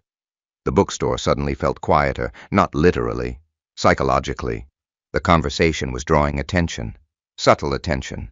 Nearby people began noticing tension, body language, expressions, tone.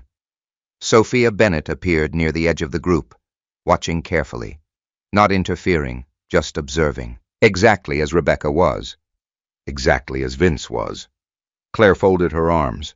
The gesture looked defensive. "What are you accusing me of?" Nathan shook his head.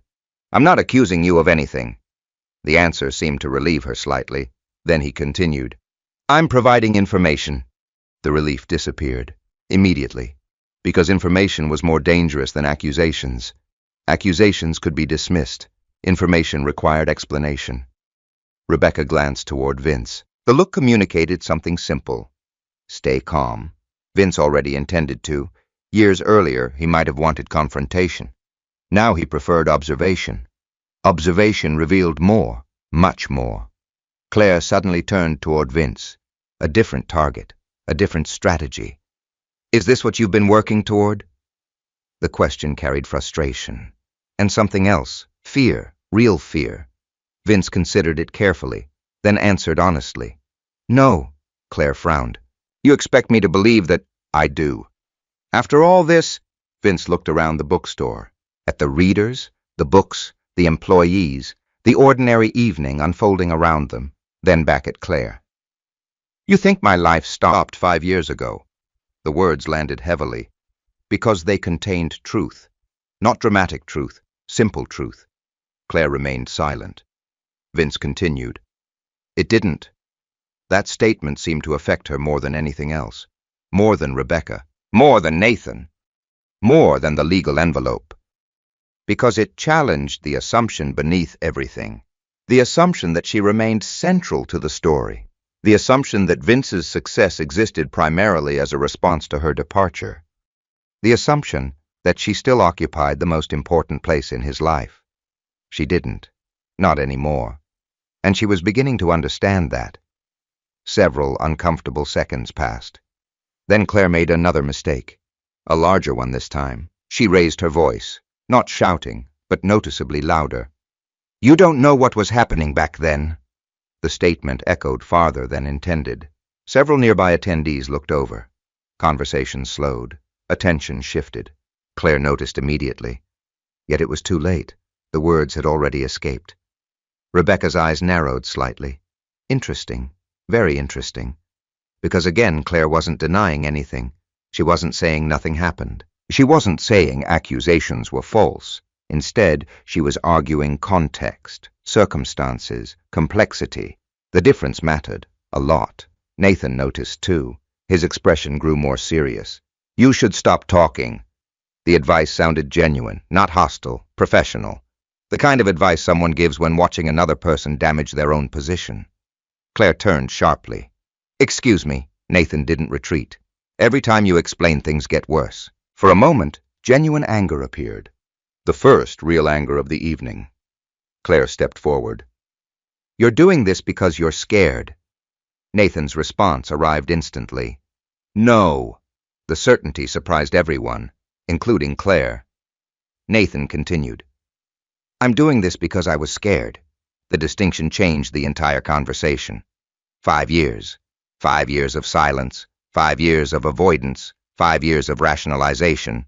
And now the truth had finally appeared. Nathan wasn't acting out of fear. He was acting despite it. The realization seemed to hit Claire hard. Very hard. She looked around the bookstore, at the people, at the attention, at the cameras, and suddenly appeared aware of her surroundings again. Awareness brought caution. The emotional momentum stopped. Almost instantly. Years of professional experience reasserted themselves. Her breathing slowed, her posture adjusted, her expression stabilized. The transformation was impressive, but incomplete. Too much had already happened. Then another complication arrived. A bookstore employee approached cautiously.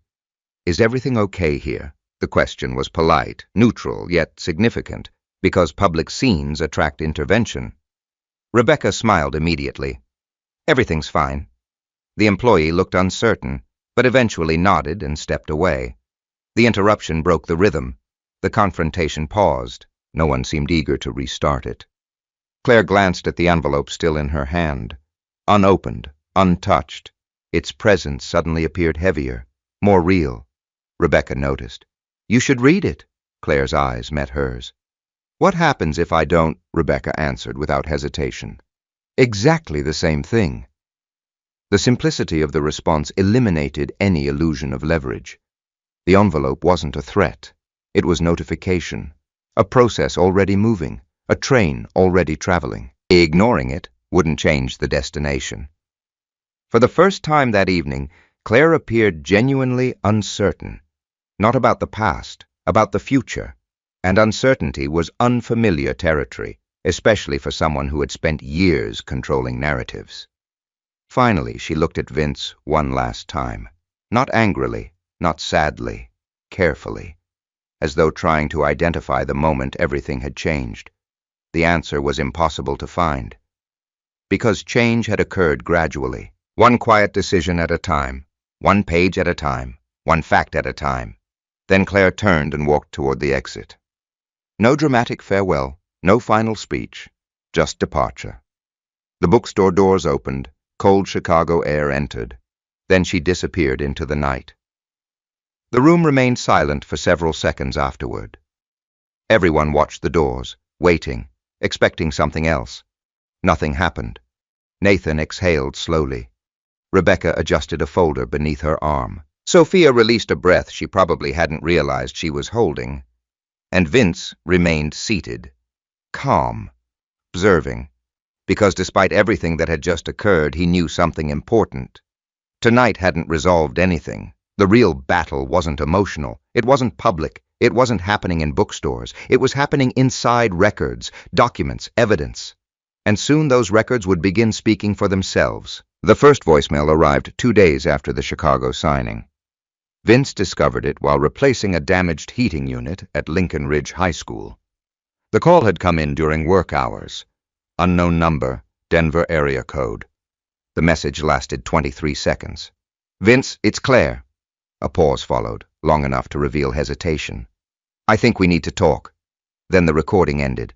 No explanation, no details, no apology.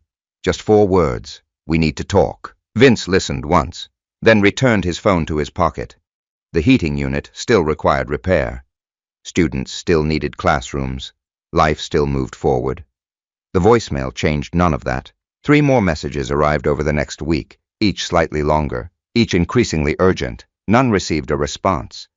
Not because Vince wanted to punish her, because he had spent 5 years chasing conversations she refused to have. Now legal processes were underway. Facts mattered more than discussions. Rebecca agreed completely.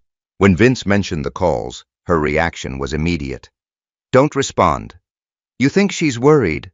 Rebecca looked up from a stack of documents. "I think she's realizing consequences are real." The distinction mattered. Consequences, not revenge, not retaliation. Consequences. Actions eventually produced them. Always. Meanwhile, events continued unfolding behind the scenes. The materials Nathan Brooks had provided underwent extensive review. Accounting records, transfer histories, corporate communications, vendor relationships, everything. What emerged wasn't dramatic in the Hollywood sense. No secret criminal empire, no hidden vaults, no sensational conspiracy. Reality was more ordinary, and therefore more dangerous. Financial misconduct often looked boring. Spreadsheets, approvals, invoices, authorizations, tiny decisions repeated over time. The review uncovered a pattern. Several questionable payments routed through Silver Ridge Consulting. The same company linked to the forged loan, the same company connected to Claire, the same company that appeared repeatedly inside Horizon Creative Group records. The individual transactions were relatively small. $10,000, $15,000, $8,000, amounts unlikely to attract immediate scrutiny. Combined, however, they represented a substantial sum. More importantly, the documentation surrounding them appeared inconsistent. Rebecca explained it carefully. The issue wasn't proving theft. The issue was proving misrepresentation, unauthorized approvals, improper transfers, potential fraud. Each category carried consequences, different consequences, serious consequences. The process remained ongoing, yet momentum continued building. One afternoon, Rebecca invited Vince to Milwaukee. Another review meeting, another stack of documents, another step forward. As usual, the attorney avoided dramatic language. Instead, she organized information chronologically, methodically. The way engineers build structures, piece by piece. At one point, she slid a folder across the table. Inside sat copies of emails. Vince recognized Claire's name immediately. The messages weren't incriminating, not directly, but they revealed pressure, internal concerns, questions from supervisors, requests for clarification, repeated requests, enough to establish context, enough to demonstrate that concerns existed before Claire disappeared from Wisconsin. Vince studied the pages quietly, then looked up. "What happens next?" Rebecca answered simply. "People answer questions under oath." The statement carried enormous significance, because documents could tell part of a story, testimony told another, and inconsistencies between the two often revealed everything. Elsewhere, Claire's life was beginning to change, not publicly, not dramatically, gradually. The way structural problems appear in buildings, invisible at first, then impossible to ignore. Blake Thornton noticed the tension. Anyone would have. The unanswered phone calls, the private meetings, the legal correspondence, the sudden anxiety whenever certain topics appeared. Their relationship had been built on confidence, success, forward momentum. Now uncertainty had entered the equation. Uncertainty tends to spread, like water inside walls. One evening, Blake asked a simple question.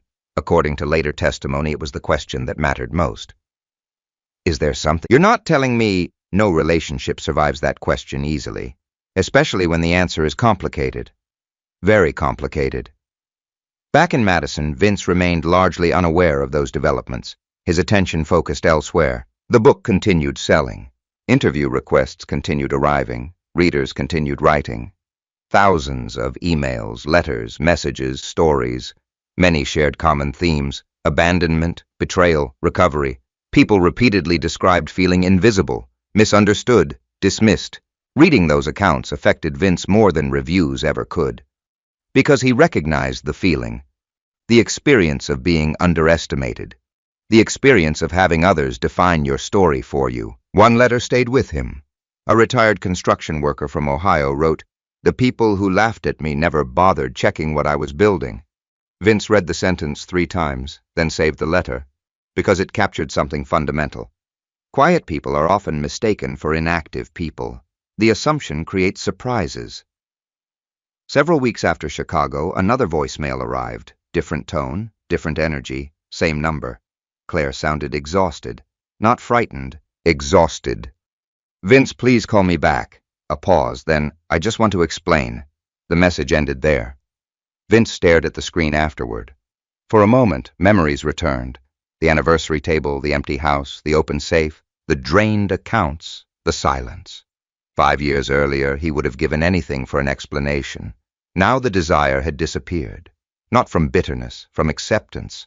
Explanations mattered less after evidence emerged. Facts already explained enough.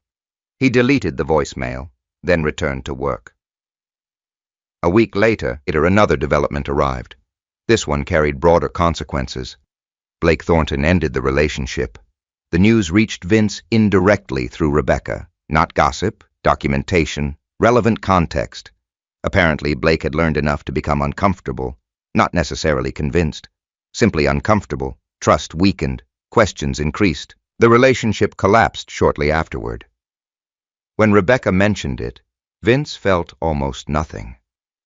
No satisfaction, no triumph, just recognition. Consequences again, nothing more. Later that same afternoon, Rebecca received official confirmation. The civil matter would proceed. A mediation session had been scheduled. Milwaukee, mandatory attendance, formal proceedings, structured discussions, opportunity for resolution or escalation, depending on choices made. Rebecca called Vince immediately. "We have a date." Vince listened quietly as details were explained. Time, location, requirements, expectations. When the call ended, he sat alone in his office for several minutes. Outside, students crossed campus between classes. Inside, afternoon sunlight stretched across maintenance reports. The scene looked ordinary. Yet another chapter was approaching, one built not on emotion, but documentation, preparation, facts. That evening, Vince stopped by a small coffee shop after work, a place he visited occasionally while writing. He carried a notebook, nothing more. As he sat near the window, his phone vibrated again. A text message, unknown number, Denver. The message contained only one sentence. "I never meant for any of this to happen. No signature, none required." Vince knew exactly who sent it. He stared at the words. Read them once, then again. The sentence sounded familiar, like something people say when consequences arrive years later, when intentions become irrelevant, when outcomes become unavoidable. Eventually, he locked the screen, placed the phone face down, opened his notebook, and continued writing, because the story Claire wanted to revisit already belonged to the past. The story ahead remained unwritten, and in less than a month, inside a quiet conference room in Milwaukee, the truth would finally begin moving from private records into official history. The mediation session took place on a gray Thursday morning in Milwaukee. Rain tapped softly against the windows of the office building. The sky hung low over the city, muted, heavy, appropriate. Unlike the bookstore in Chicago, there would be no audience today, no readers, no cameras, no applause, no social media, no carefully controlled images, just a conference room, a table, several attorneys, and years of accumulated facts. Vince arrived 15 minutes early, as always. Punctuality had become second nature long ago. He carried a leather folder containing documents Rebecca had already reviewed dozens of times. Most of the paperwork would never be needed. Preparation wasn't about expectation, it was about readiness. Rebecca met him in the lobby, professional as usual, composed, focused. "You ready?" Vince nodded. "I think so." Rebecca studied him briefly, then smiled. "Good." The conference room sat on the 10th floor. Large windows overlooked downtown Milwaukee. A polished table occupied the center of the room. Water pitchers, legal pads, folders, everything appeared sterile, deliberately neutral. The room wasn't designed for comfort. It was designed for resolution, or at least attempts at resolution. Claire arrived several minutes later. For the first time since Chicago, Vince saw her in a completely different environment. No designer event, no public audience, no carefully curated image, just reality. The difference was noticeable. Not because Claire looked ruined, she didn't. Not because she looked defeated, she didn't. But she looked tired. Very tired. The exhaustion showed around her eyes, in her posture, in the way she carried herself. Years earlier, Claire had seemed permanently energized. Now she appeared worn down by forces she could no longer control. Vince observed quietly. Nothing more. He felt no satisfaction, no triumph, just observation. The mediator entered shortly afterward. Introductions followed. Ground rules, procedures, expectations. Everything unfolded exactly as Rebecca predicted. Structured, professional, controlled. For nearly an hour, discussion focused on facts. Documents, records, timelines, financial activity. The conversation remained surprisingly unemotional. Because evidence tends to remove drama, numbers either existed or they didn't. Transactions either occurred or they didn't. Records either matched or they didn't. At one point, the mediator turned toward Claire. "Do you dispute the authenticity findings regarding the signature?" Claire glanced toward her attorney. A brief conversation followed. Then her attorney answered. "No." The single word carried enormous significance. Because 5 years earlier, Vince had only possessed suspicion. Now the forgery existed as an accepted fact, not speculation, fact. The room continued moving forward, methodically. Another document, another question, another answer, then another. Hours passed. Occasionally the mediator separated parties into different rooms, private discussions, settlement exploration, procedural necessities, nothing dramatic, nothing cinematic. Real legal processes rarely resemble movies. They resemble paperwork and patience. Eventually, during one of those private sessions, Rebecca closed the conference room door and sat across from Vince. "They want to talk." "About what?" "A resolution." Vince nodded slowly. The possibility had always existed. Most disputes ended that way, not through trials, through agreements. Rebecca watched him carefully. "What do you want?" The question returned, just as it had years earlier. "What do you want?" At first, Vince said nothing. The answer seemed obvious, yet he wanted precision. Because precision mattered. Finally he spoke. "I want the truth documented." Rebecca smiled faintly. Same answer. Years later, unchanged. The consistency pleased her, because revenge shifts, truth doesn't. When negotiations resumed, Claire requested something unexpected. A private conversation, not completely private, attorneys present, but separate from formal mediation. The request surprised no one. Eventually, everyone gathered in a smaller conference room. The atmosphere changed immediately, less procedural, more personal. Claire sat across from Vince. The silence stretched, long, uncomfortable. Finally, she spoke. "You could end this." The sentence arrived quietly, not demanding, not aggressive, almost pleading. Vince listened, nothing more. Claire continued. "I'll agree to financial terms." Silence. "I'll cooperate." Silence. "I'll sign whatever needs signing." Then she stopped, because the next part mattered most. "If you withdraw everything else." The room became very still. Rebecca remained expressionless. The mediator remained silent. Everyone understood what Claire was actually requesting. Not settlement, protection, distance from consequences, distance from official findings, distance from future scrutiny. Vince looked at her carefully, for the first time all day. Not as an ex-wife, not as a problem, not as a memory. simply as another person sitting across a table, a person facing results she disliked. Eventually he answered, "No." The word arrived softly, not harshly, not emotionally, just clearly. Claire closed her eyes briefly, as though she had expected the answer, yet still hoped otherwise. When she looked up again, something had changed. The resistance seemed gone, not completely, but noticeably. For several seconds, nobody spoke. Then Claire asked the question she had probably wanted to ask since Chicago. "Why?" The room remained silent. Vince considered the answer, not because he needed time, because accuracy mattered. Finally, he spoke. "Because this stopped being about me years ago." Claire stared. Vince continued. "At first I wanted answers. True. Then I wanted facts. Also true. Now those facts belong where they belong." The statement wasn't dramatic, yet its meaning was unmistakable. The system existed for a reason. Records existed for a reason. Processes existed for a reason. Personal feelings no longer mattered. Only truth. The mediator slowly nodded, almost imperceptibly. Professional recognition, nothing more. Claire looked down at the table, at the documents, at the evidence, at years of decisions condensed into stacks of paper. Then something unexpected happened. Not a confession, not an emotional breakdown, something smaller, and perhaps more meaningful. She stopped arguing. Completely. The shift became obvious immediately. No more explanations, no more negotiations, no more attempts to redirect responsibility. Only acceptance, quiet acceptance. The meeting continued for another 2 hours. Financial terms were finalized, documentation reviewed, language approved, procedural requirements completed. By late afternoon, the agreement sat ready for signatures.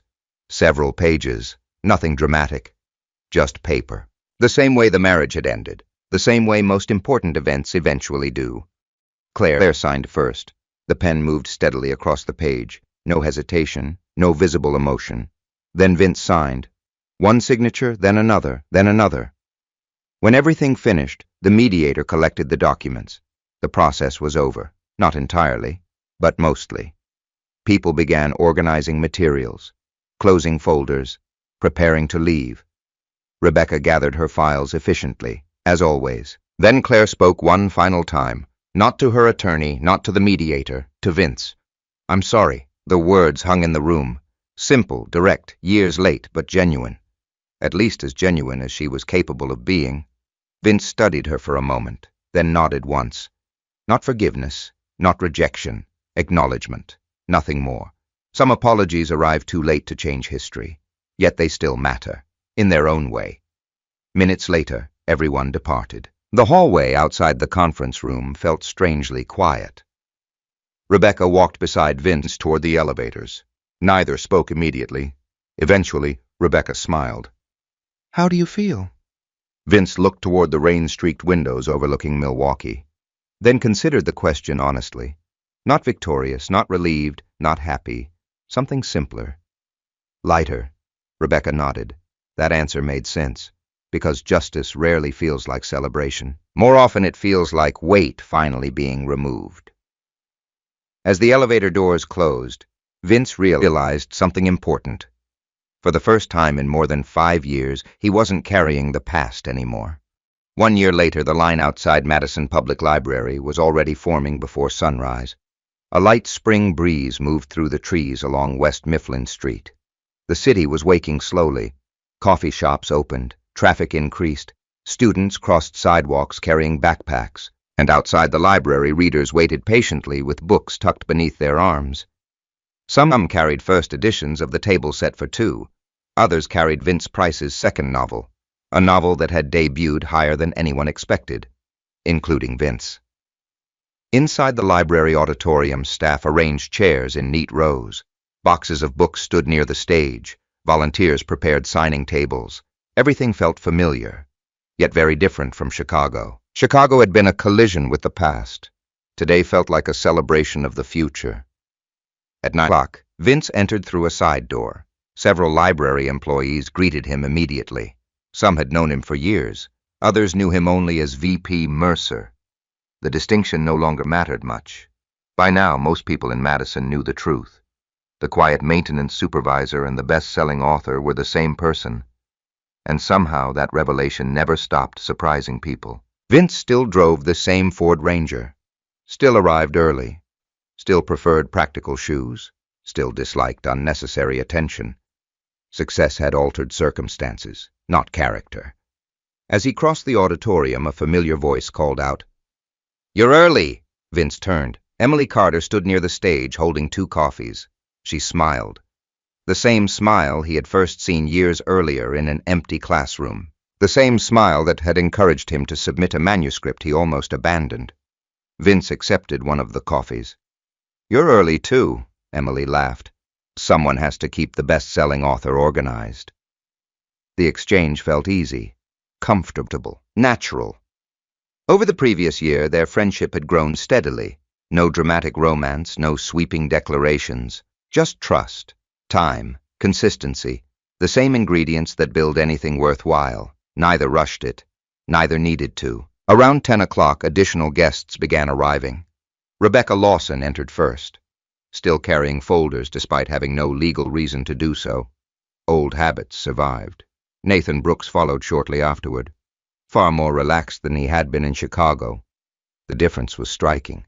The nervous accountant, who once feared speaking publicly, had gradually rebuilt his own life. Distance from secrets tends to create peace. Nathan seemed to have found some. The 3 gathered briefly near the stage. Coffee cups, conversation, laughter, ordinary moments, exactly the kind Vince appreciated most. At one point, Nathan shook his head. "You realize none of this would have happened if your truck battery hadn't worked 12 years ago." The comment drew immediate laughter, because technically he wasn't wrong. Life often turned on absurd details. A dead car battery, a coffee invitation, a manuscript, a signature. Tiny events creating enormous consequences. The signing event began shortly afterward. The auditorium filled quickly, then completely. Additional chairs became necessary. Readers of all ages attended. Teachers, students, retirees, construction workers, nurses, veterans, parents, people from every background imaginable. Many approached the microphone during the question and answer session. Most didn't ask about publishing or writing or fame. Instead, they asked about perseverance, patience, resilience, how to continue after disappointment, how to rebuild after loss. The questions revealed something important. Readers had never connected primarily with Vince's success. They connected with endurance, the willingness to keep moving after everything seemed broken. Late in the session, a high school student stood near the microphone, 17 years old, nervous, holding a notebook. His voice shook slightly. "What if nobody believes in what you're trying to do?" The room became quiet. Vince recognized the question immediately, because years earlier he had asked it himself. Not aloud, but privately, many times. He thought carefully before answering, then spoke. "Then believe in the work." The student listened. The audience listened. Vince continued. "People usually believe after results appear." A few smiles spread through the room. Because everyone understood, results arrive late. Effort arrives first. The answer seemed to help, at least a little. The student returned to his seat, looking thoughtful. Hours later, the signing line finally began. Book after book crossed the table, names, messages, photographs, stories. By now, Vince understood something important. Readers rarely came for signatures. They came to be seen, to feel heard. The book simply created an excuse. Near the end of the event, an older woman approached, carrying a worn copy of The Table Set for Two. The cover showed signs of repeated reading. Several pages contained sticky notes. She placed it gently on the table, then said something Vince would remember. "Thank you for not becoming bitter." The sentence lingered, because she understood the central challenge. Not success, not publishing, not justice, bitterness. Bitterness had always been the real threat, more dangerous than Claire. More dangerous than betrayal. More dangerous than loss. Bitterness could have destroyed everything. The book, the future, his peace. Fortunately, he had chosen something else. That evening, after the event ended, Vince returned home. The house looked much the same as it always had. Comfortable, quiet, familiar. The setting sun painted long shadows across the living room. For a while, he sat in silence, simply enjoying the stillness. No interviews, No obligations, no deadlines, just home. Eventually he walked upstairs, toward a closet he rarely opened. Inside sat a small fireproof safe. The same safe that had once stood open years ago. The same safe that had signaled the beginning of everything. Vince entered the code. The door unlocked. Inside rested important documents, financial records, property papers, insurance files, and one small box. The box had remained untouched for years. He removed it carefully, opened the lid. Inside lay Claire's wedding ring, the ring from the wine glass, the ring he had never thrown away, not from sentiment, from completion. Some objects belonged to unfinished stories. This one had, until now. Vince looked at the ring for several moments. No anger surfaced, no sadness, no longing, only perspective, a chapter, nothing more. He closed the box, returned it to the safe, then locked the door. The sound echoed softly through the room. Final, complete, finished. Downstairs another object waited on the kitchen table. A manuscript, brand new, untitled, blank pages mixed with completed chapters, a different story, a different future. Vince sat down, opened the folder, and began reading. Outside, Madison settled into evening. Inside, the past finally remained where it belonged, behind him. For years, people had mistaken Vince Price for an ordinary man, a quiet man, a forgettable man. They saw the truck, the work gloves, the maintenance uniform, and assumed they understood him. They didn't. Because while others measured value through appearances, Vince built quietly, patiently, consistently, and in the end that patience accomplished what anger never could. It gave him something far more valuable than revenge. It gave him peace. Some people believe the strongest response to betrayal is immediate retaliation. This story suggests otherwise. Vince never won because he shouted louder. He never won because he humiliated anyone. He never won because he spent years chasing revenge. Instead, he kept moving forward while preserving the truth. He worked, he documented, he learned. He built something meaningful from a painful chapter of his life. In the real world, many of us experience moments when we are misunderstood, underestimated, or abandoned. Sometimes the people around us make judgments before knowing the facts. Sometimes the people we trust disappoint us. In those moments, it can feel tempting to react immediately. But often the most powerful response is patience combined with action. The truth rarely needs help surviving. It only needs time.